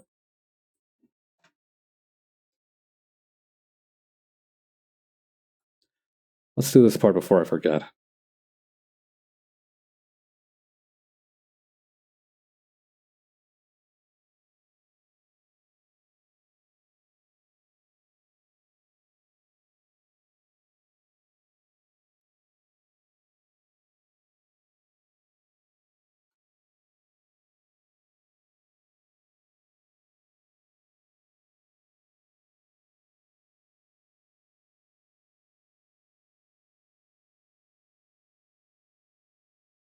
Okay, then over here.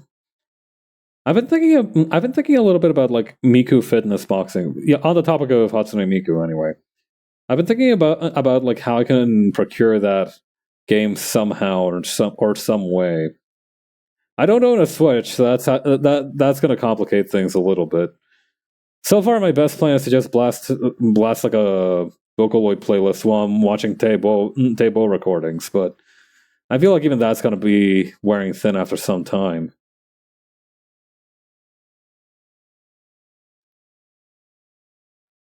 Yeah, I think what I need to do is I need to like mod Wii Sports, the original Wii Sports, because that one had a boxing mini game. So if I just put Miku over Matt, I think I'll achieve some kind of like new form. I think I think I will experience some manner of power up. Just having the Mikumi beat my ass for 24 straight rounds. I think. I don't think it could fix me, but it'll do something. It won't fix me, but it will make me feel something, and that's kind of all I can ask for at this point. Oh god.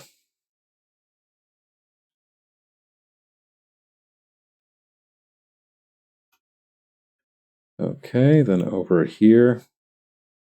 Now what I can do as well is also bring over the ruler. Is this like is this thing on? Oh, I see. There we go.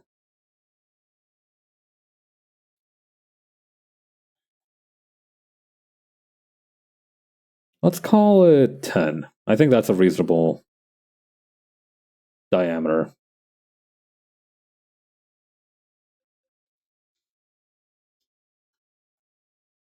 This will make my life easier.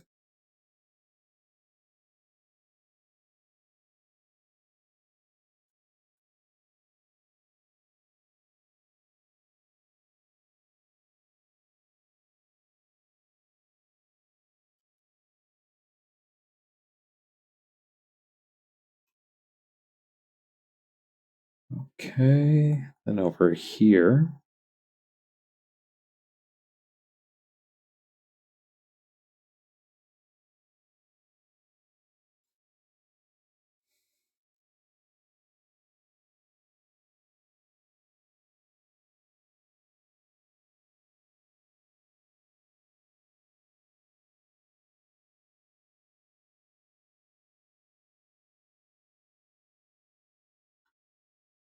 Okay, then just keep going like this.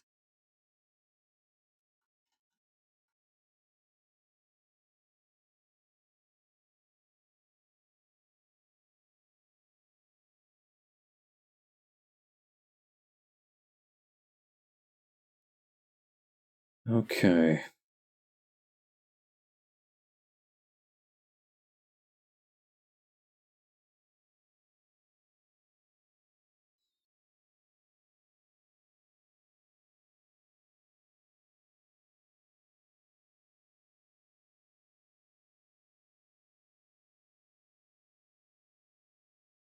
Oh yeah, having the ruler here definitely helped. That being said, I'm gonna need to remember to de-stress my wrists a little bit while I'm doing this. Otherwise, I might overdo it a little. Exercising moderation is never a bad thing. Although I often struggle with it.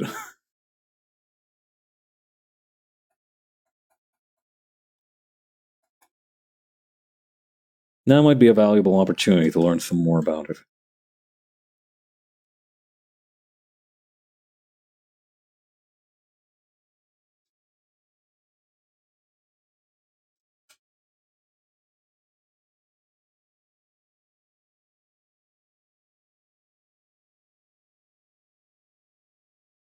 Okay, and then we're just gonna have this mess right here fully up.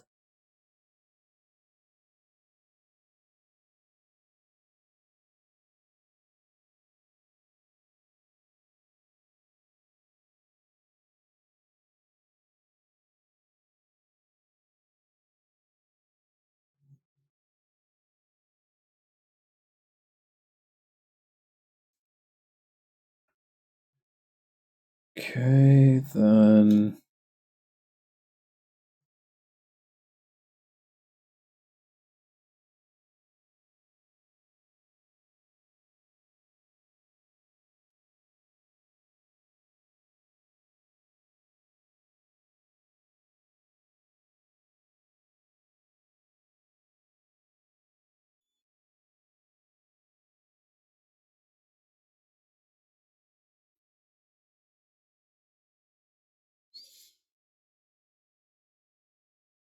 Okay, and then what should I do?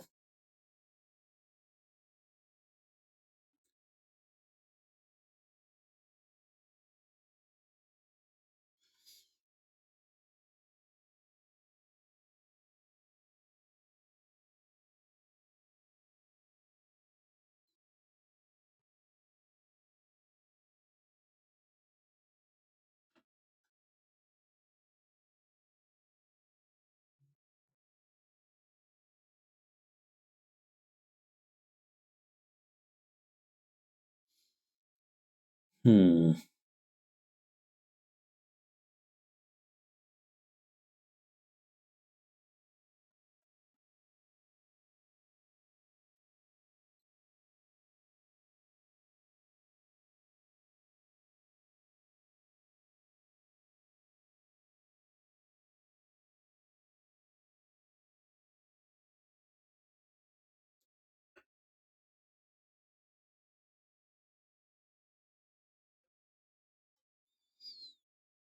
Finding the right balance of these three colors is really quite difficult. But it feels quite rewarding as well. I don't dislike it, certainly. Although I do wonder about some of the choices I made with the lines here. I'm sure there must be some kind of reasoning behind it, but if there is one, well, I must have forgotten it by now.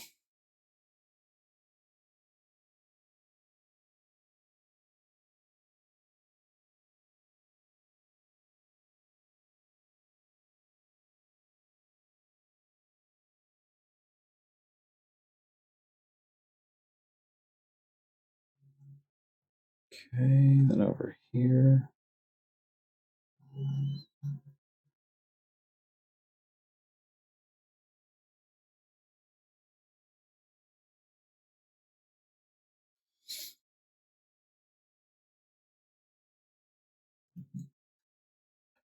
I also don't like going too far past the actual streaks either.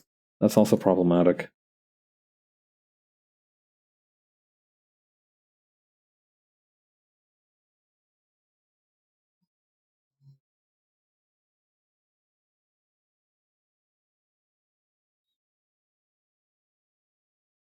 Ugh.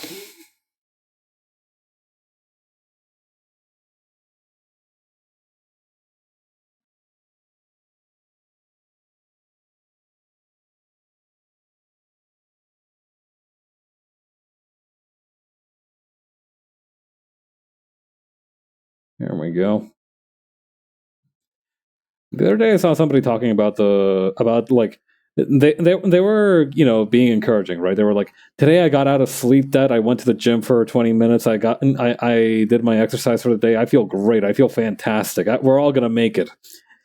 And at that point I realized I hadn't even thought about my own sleep debt for a long, long time.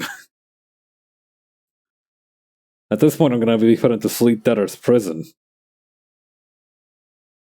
I'm gonna I'm gonna end up kickstarting sleep great expectations.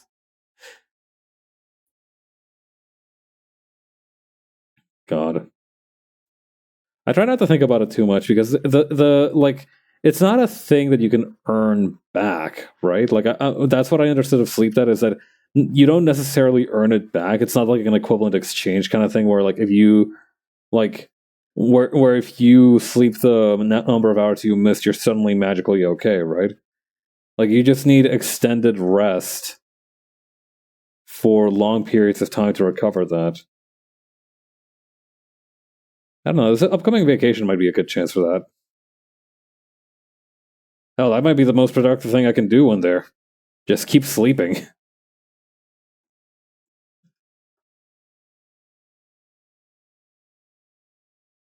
The hibernation vacation goes crazy, or so I'm told.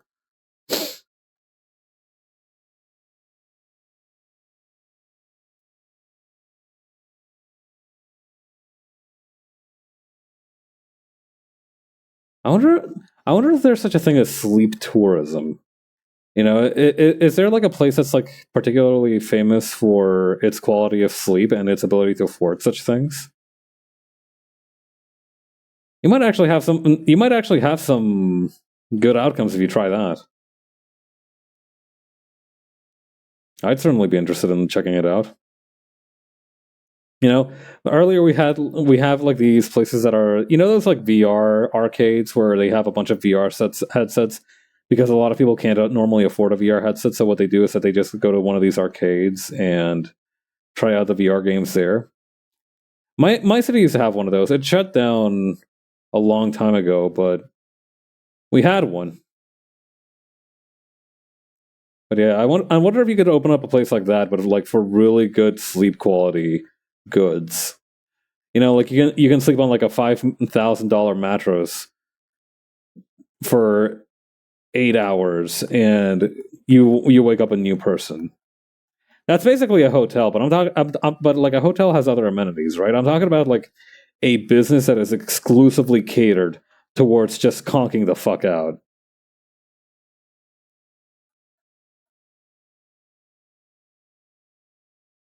No room service breakfast, no buffet breakfast, no pools, no nothing. Just you, 500 other strangers, and the comfiest beds you've ever laid your head on. Couple massage chairs in there too. Why not? Branch out. Actually, I know that getting a massage is actually bad for the quality of your sleep because of the fact that it improves circulation a little bit too much. It stimulates that a little bit too much before bed, and that's no good for you, apparently. But the core concept remains unchanged. Okay. Anything that can improve that like stimulates your circulation is something that you're not supposed to do right before bed. Like for example, like a bath before bed. No matter how like comfy or refreshed you feel, that is improve that is like fucking with your circulation a little bit. So you really shouldn't do it too much. Although I'm guessing that once or twice isn't so bad.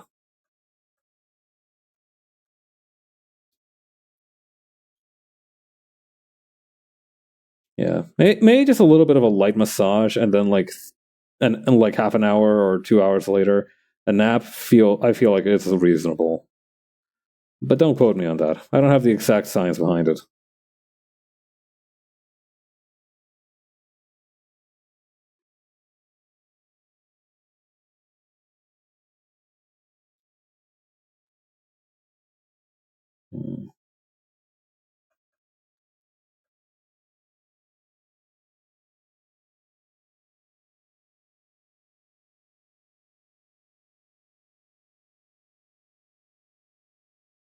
Okay, then add a little bit more here.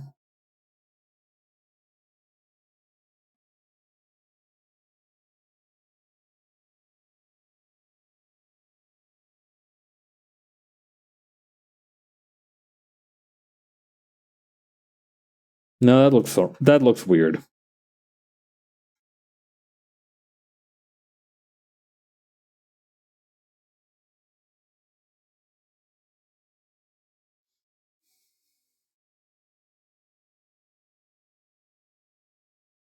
But yeah, that's not a bad goal to have in terms of my goals for this vacation. Eliminate my sleep debt. I feel like that's a pretty noble endeavor. I don't know. I feel like every now and again you do just have to like roll up your sleeves and be like, all right, no more of this bullshit, and then just really do something good for yourself.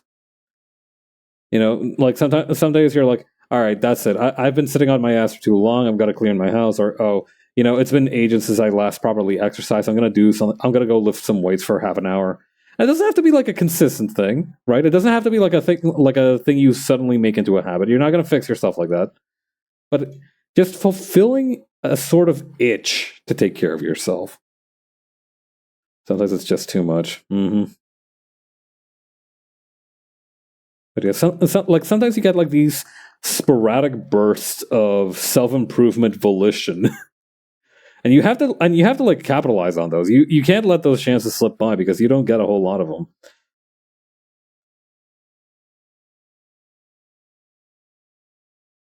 Yeah, like you definitely like you need to surf on those for as long as you can.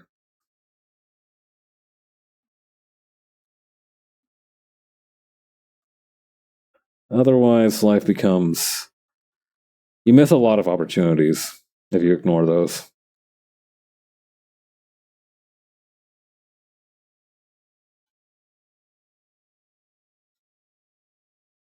Yeah, this looks weird. Hang on. Maybe if I just kind of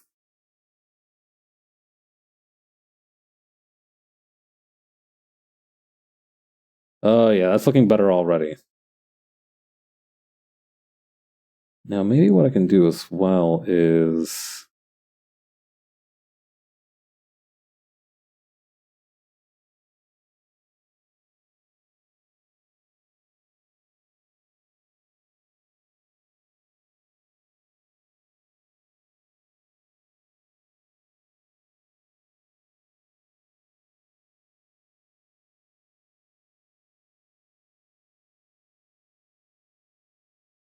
okay.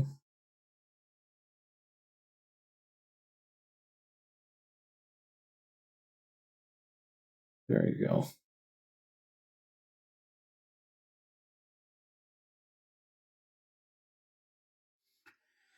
Oh my god, and we still have more to do. Okay.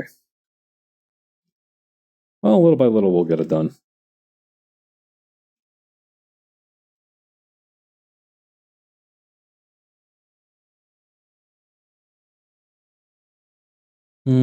I don't think that's a good idea, actually. Although maybe like this might not be such a bad idea.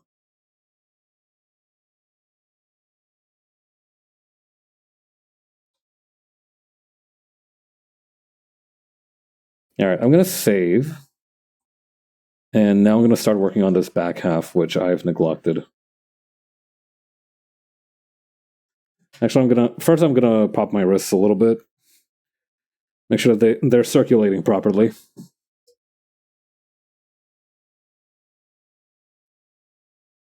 I didn't even notice it until I looked at this section of the screen over here.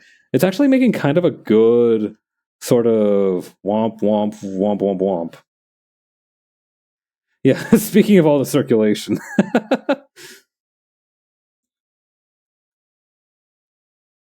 Yeah.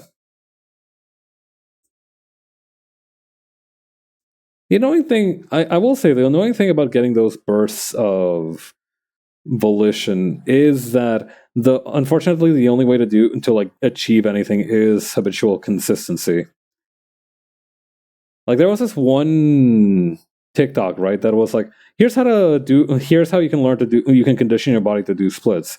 And it really is quite dead simple. You just keep exercising that flexibility for like 5 minutes a week, and eventually you will like get there.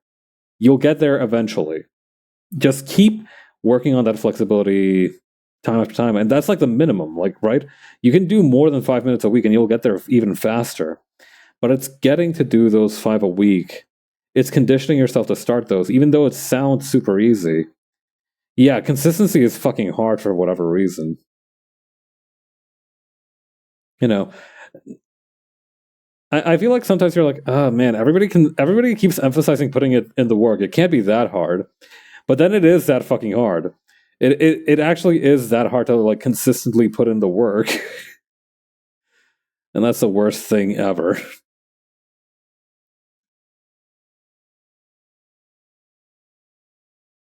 But that's just life, I guess. Nothing you can really do about that.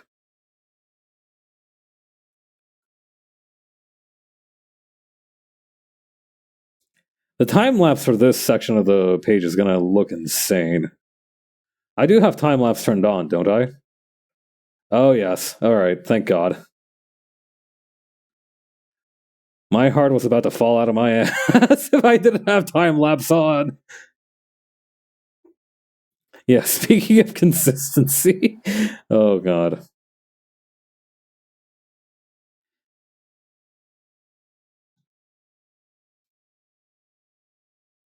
All right.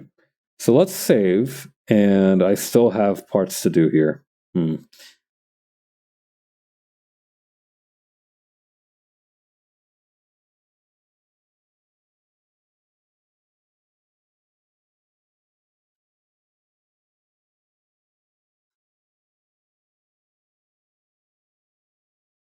Okay. How about that?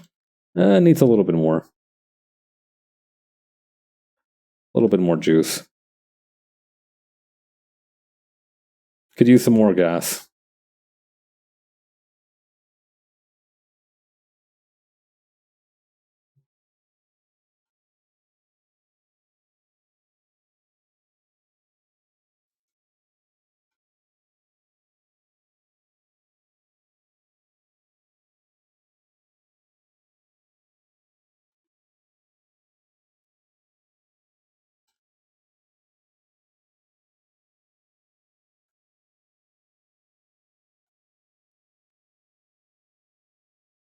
Okay.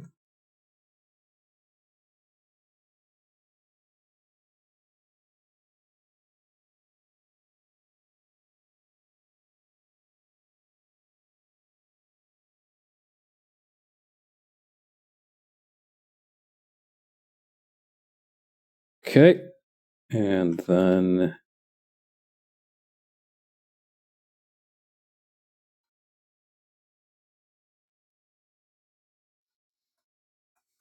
I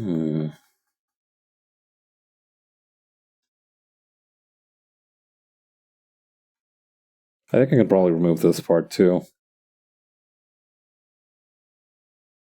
All right. I think we're ready to move on to shading for this part. I still have to figure out the background too, but after that, the page will be done.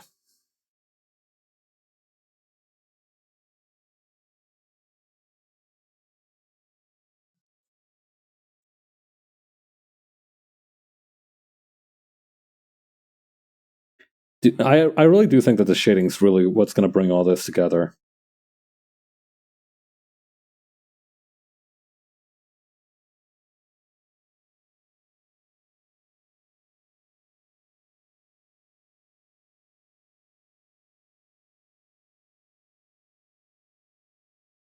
Like, already it just looks so much nicer.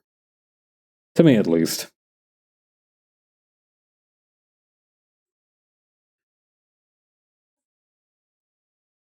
A little shading really does go a long way. Even if you have a very minimalist style, you include shading in one way or another to make it look good. Like a truly shadowless. God, I'm thinking of a shadowless drawing, and now I'm thinking of like a shadowless kick technique. In any case, a truly shadowless drawing, it would actually be rather boring to look at. So what people actually do seems to be that they just trick you into seeing shadows where there aren't, where, or rather, you kind of see shadows where they are, but they're not explicit. You know, a little bit of line weight here, a subtle bit of cell shading there, slightly different color here. All those little tricks really add up to create the feeling of something's depth. It's quite cool. Also, I'm going to do something. I'm going to make it clip to this layer so that I can just do this with Wild Abandon.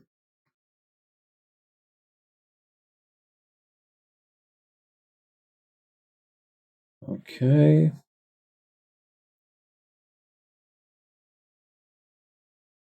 Then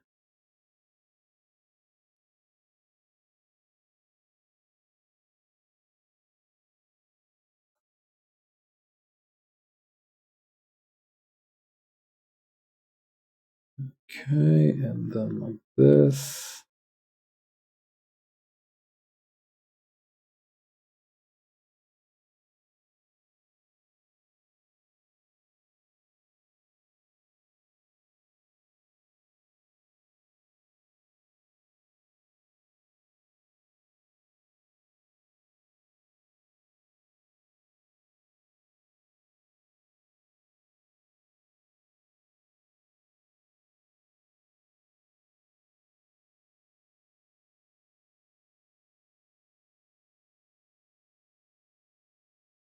Okay, then over here.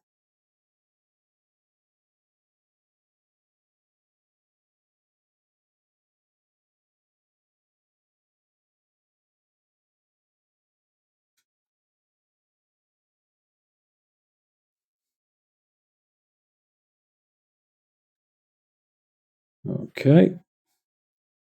I can probably use a slightly larger brush right here.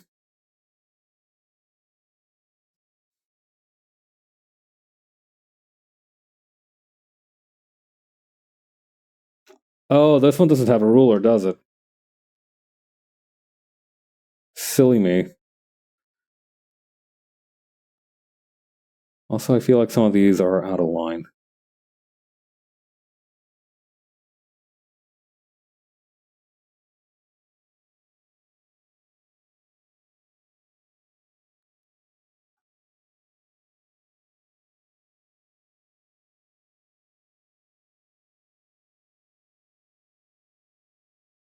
Okay. It's really bugging me where this jet stream is kind of placed. I need to... Hang on, we need to repair that.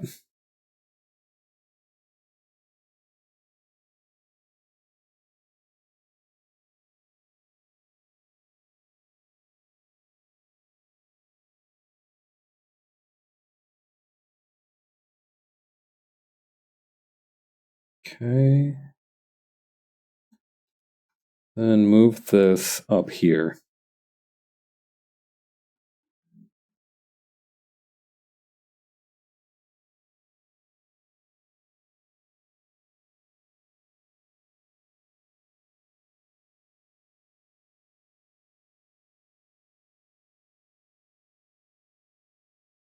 Wait, what's this? Oh, I see.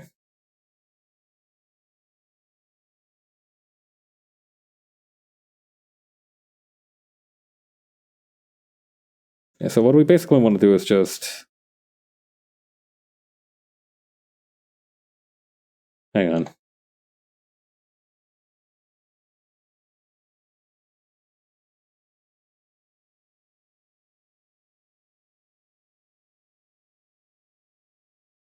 What the hell? Oh, shoot, did I... Oh, I did this on the shading layer. That's really frustrating.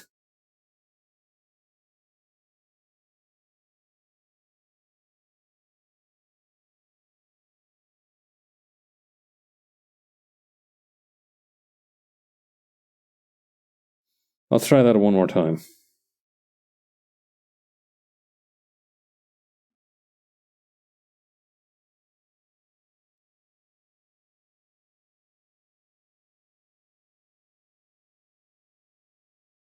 Okay, move this over here.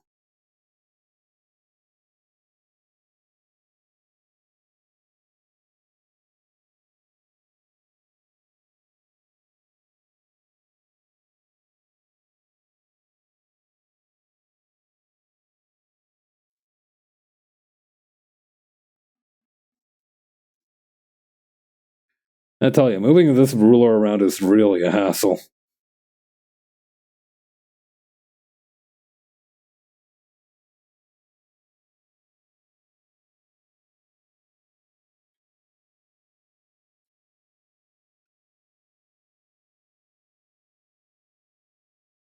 But thankfully, the situation seems to have resolved itself no matter what.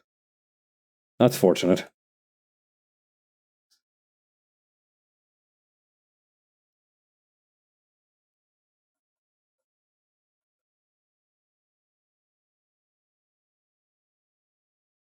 Okay, now we need to shade this turbine part.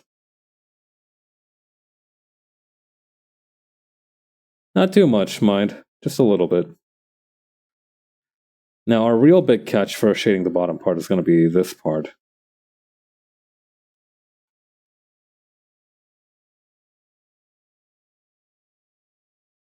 What I think might be best is to just shade this back half here and have a little bit of that be clear like that. That way it's easy to tell that this is supposed to be the shade color for this kind of whitish color.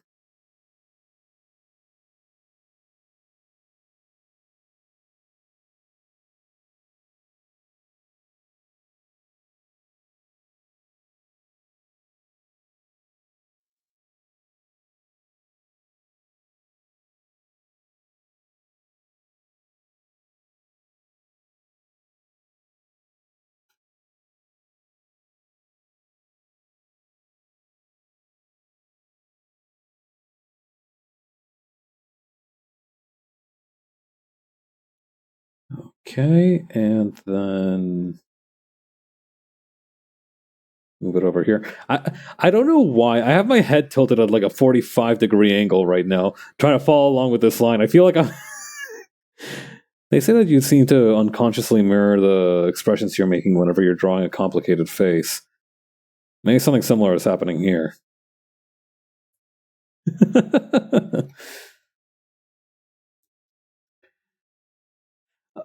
I I do some real cartoony shit sometimes. Like I can just picture myself with my like tongue sticking out, like looking hella concentrated while drawing this. Yeah. You know, brow furrowed, beads of sweat gathering. Got my tongue sticking out a little bit to one side.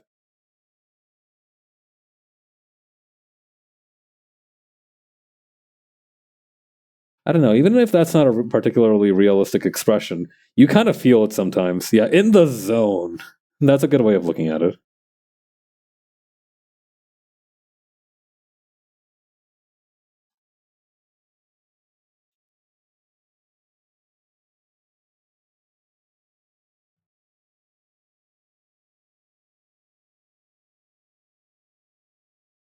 I also need to remember to add the ship logo eventually.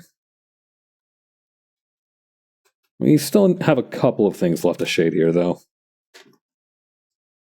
Namely,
there we go.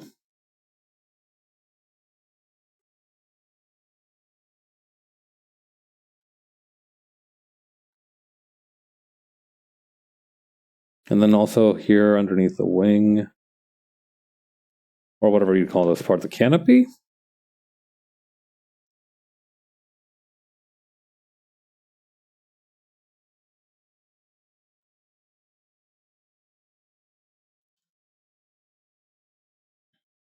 Okay. And then some shading for this.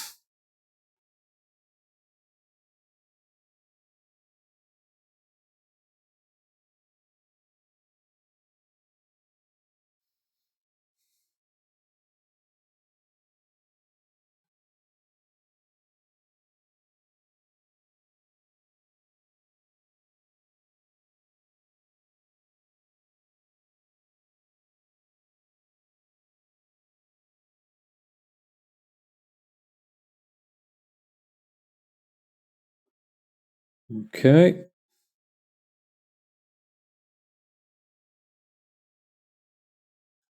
And a little bit here for the nose tip.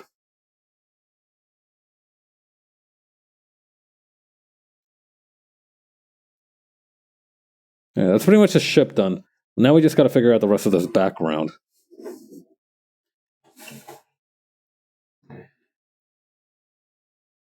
Now, what I'm going to propose is that I apply a darker blue color to this starry sky thing. Hmm.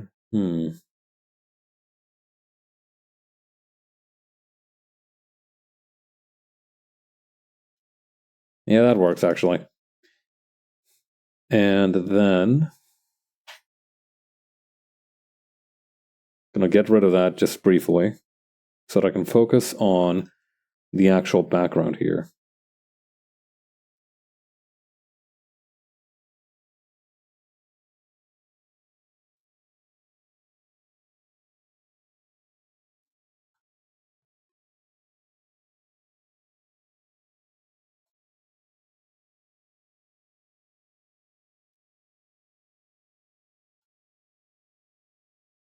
Oops.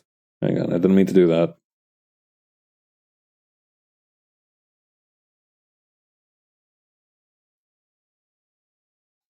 Yeah, this will give it a feeling more of like, oh, it's bursting off towards the infinity and beyond.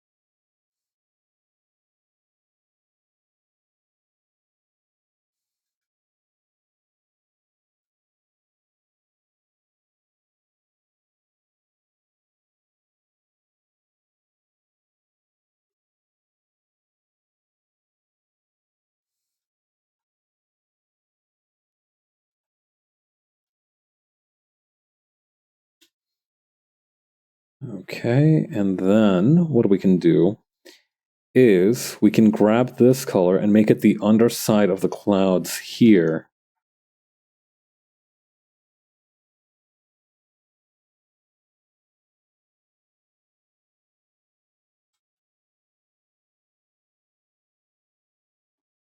And I think we have enough leeway here to get away with that.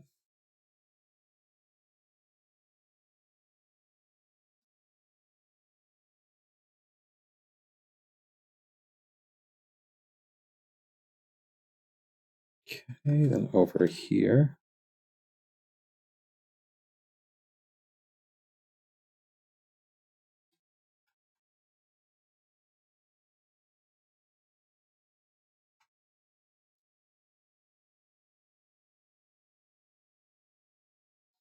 Okay.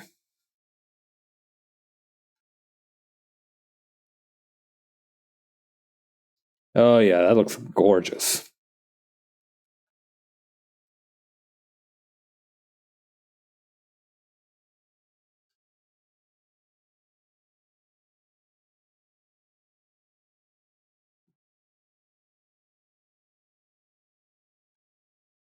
Okay, maybe more like this.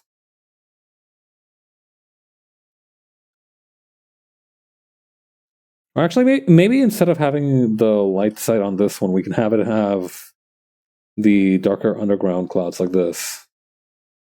And I gotta like... Hang on. I'm gonna put the ship's parts into its own layer.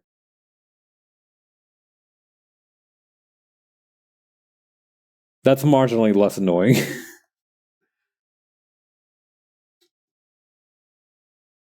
Okay.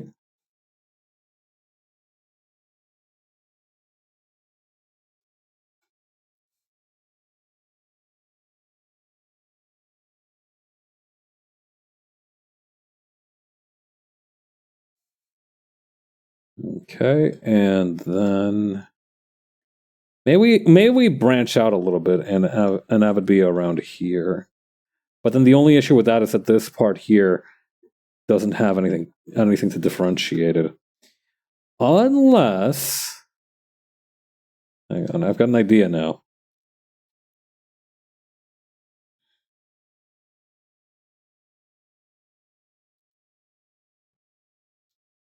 Actually, okay, I've got another idea, but like before I try to execute on those, I'm going to try something else here. And I'm going to use a bluish tone as a gradient. Not the color that I wanted. A bluish tone as a gradient. And see if I might not be able to influence this a little bit.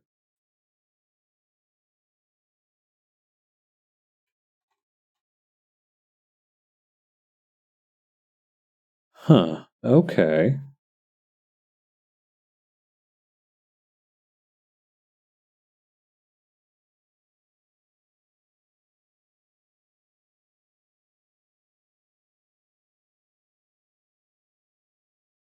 I'm not sure what kind of color I'm looking for here. Let me just take a little shopping trip around the color wheel. Greens aren't going to be the right one. Maybe some kind of purple might be good.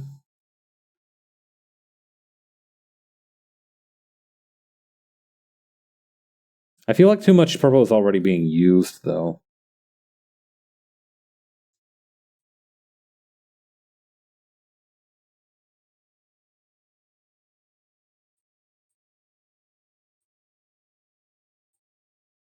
Okay. Slightly far out idea. What if I just kind of didn't shade these clouds? Would that be allowed? Is that permissible?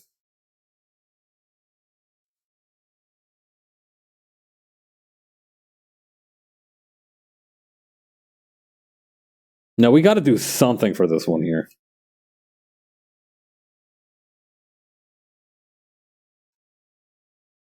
May I just give it the pure treatment here? Like all this color, and then maybe... Oh, that might actually not be a bad idea. Hang on. Maybe like this pure lighter color. Right here. And then, what's that look like with the ship? Okay, yeah, that rips. And then maybe instead of having it be like that, we have it be like...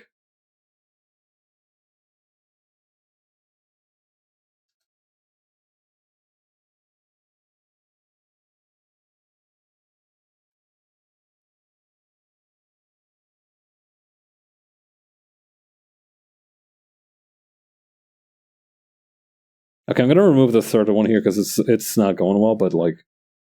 I think the rest of this is going quite well. Maybe even like...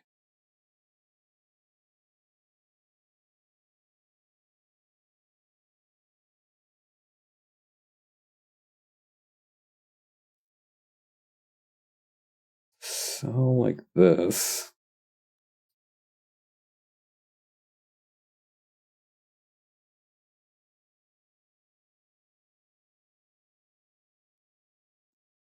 Can't be right there because that's also leading into the cloud. So maybe more like...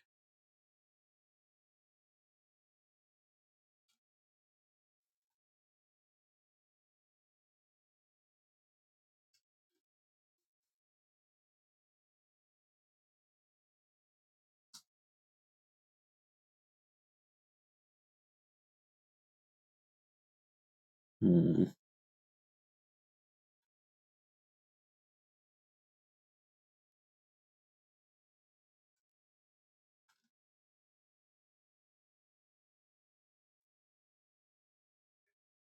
Okay.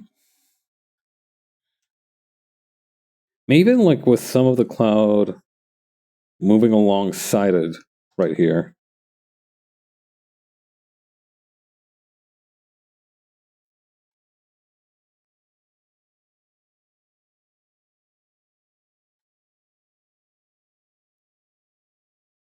Hold on. Something's screwy over here. I gotta do something real quick. I gotta... Okay, why... Why this gap, though?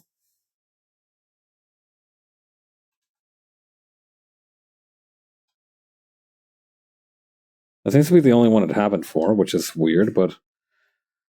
No, wait, it also happened over here. What's up with that? Maybe that was because of the way that I transformed it at the very end. I think that might be the case. I remember messing around with the transformation tool at the very end there, so I think that's when this might have happened.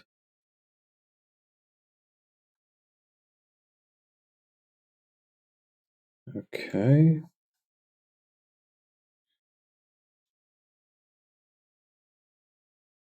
Groovy. Okay, then the next thing is... Actually, this part here. Could I, like... soft erase this part here? Whoop!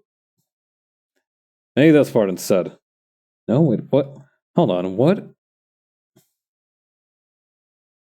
Maybe just more of this then?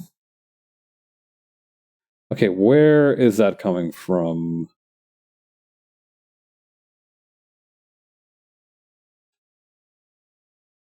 What? Okay, yeah.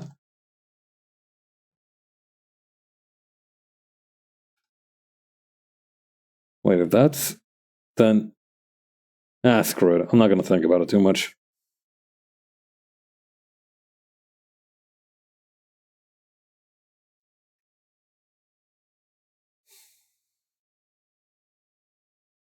Hold on, maybe it's I need to use soft eraser on the border here.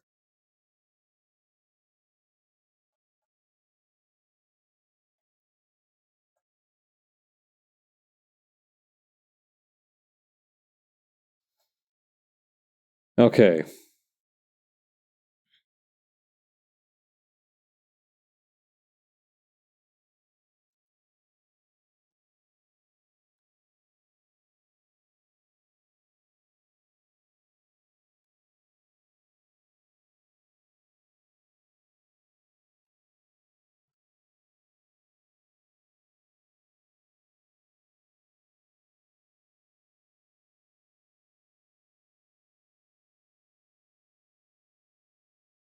Maybe not with the milling pen.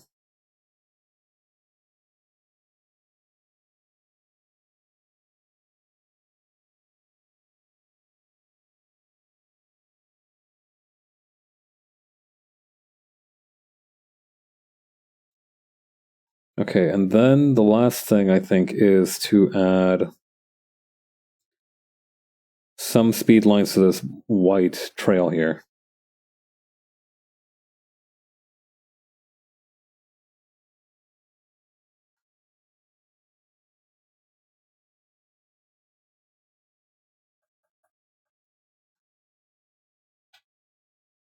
I'm thinking this color for the speed line. No, that's a bit too.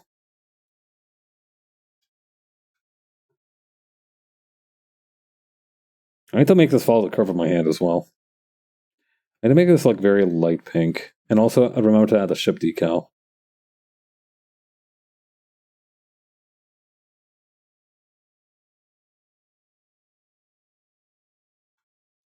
Maybe even use the normal color for the speed lines.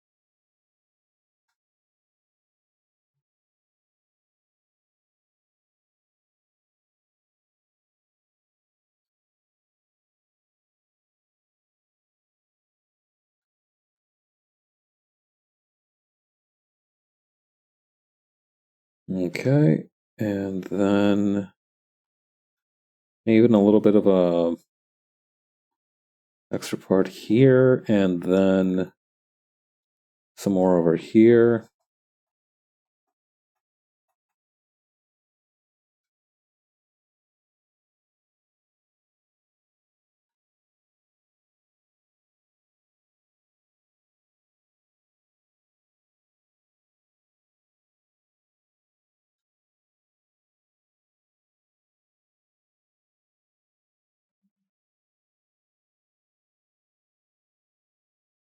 Okay, then maybe slightly smaller line size right here.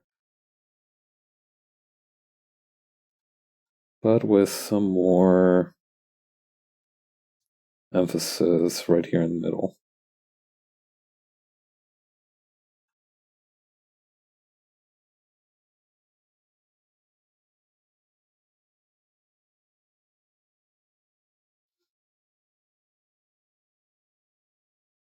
Somehow I can't get these lines to look right.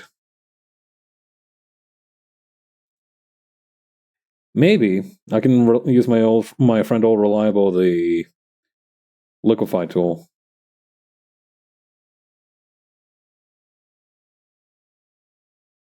Maybe not there though. Maybe like hang on.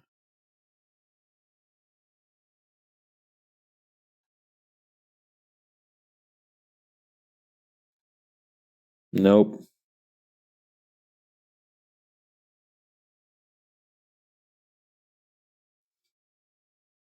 And just like this is fine.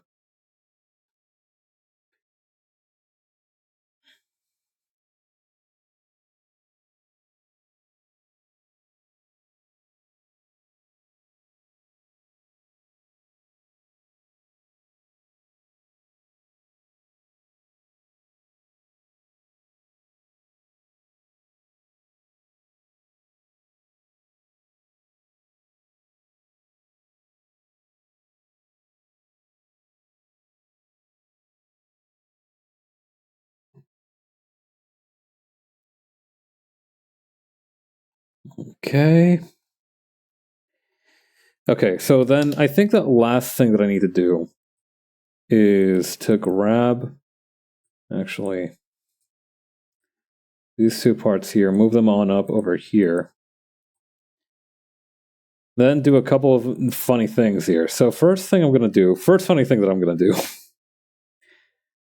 is grab all these little lines here for this kind of sonic boom thing.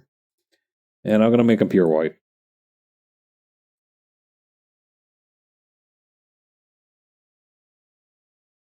That will provide a little bit of better contrast.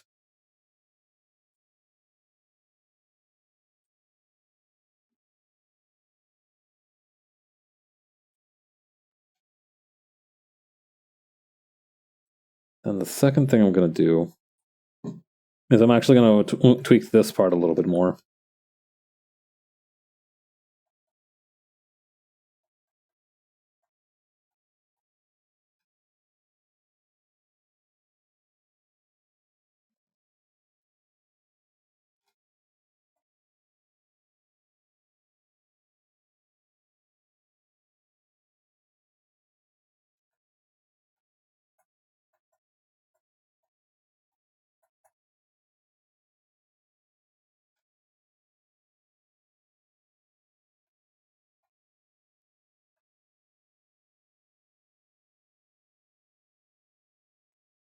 Okay.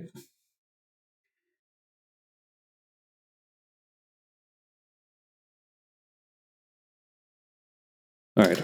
So then I have to grab this layer. This is the one? Yeah, okay. Duplicate this. Merge these. And now I can finally solve this thing that's been bugging me this whole time. Why? Oh, hang on. I was going to say, it doesn't seem to be working the way I wanted it to. Now I understand what I need to do.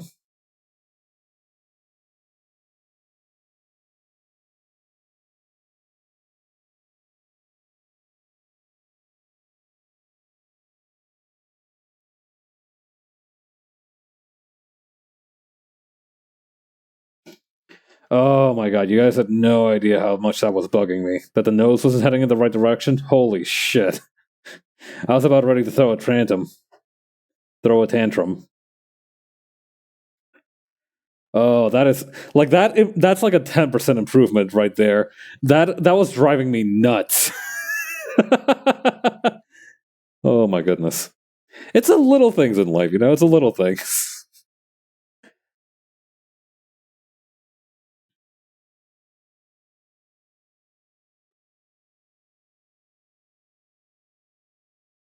Alright. This is the wrong pen to do this with.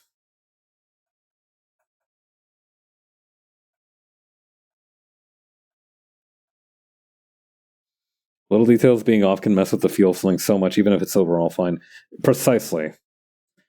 Speaking of which, I think we're pretty much good for this. I think I just need to turn off this gray layer and... yeah, I think that's this page done. We're finally on to page 15, and boy howdy, it's been a long time coming. That being said, I am gonna go ahead and just end stream here. I'm probably gonna take a little break and get back to work on this, but in the meantime, I'll be doing this again tomorrow and on Friday. Thank you all for coming by. Thanks again to Cypress for the raid, and I will see you all later. Bye.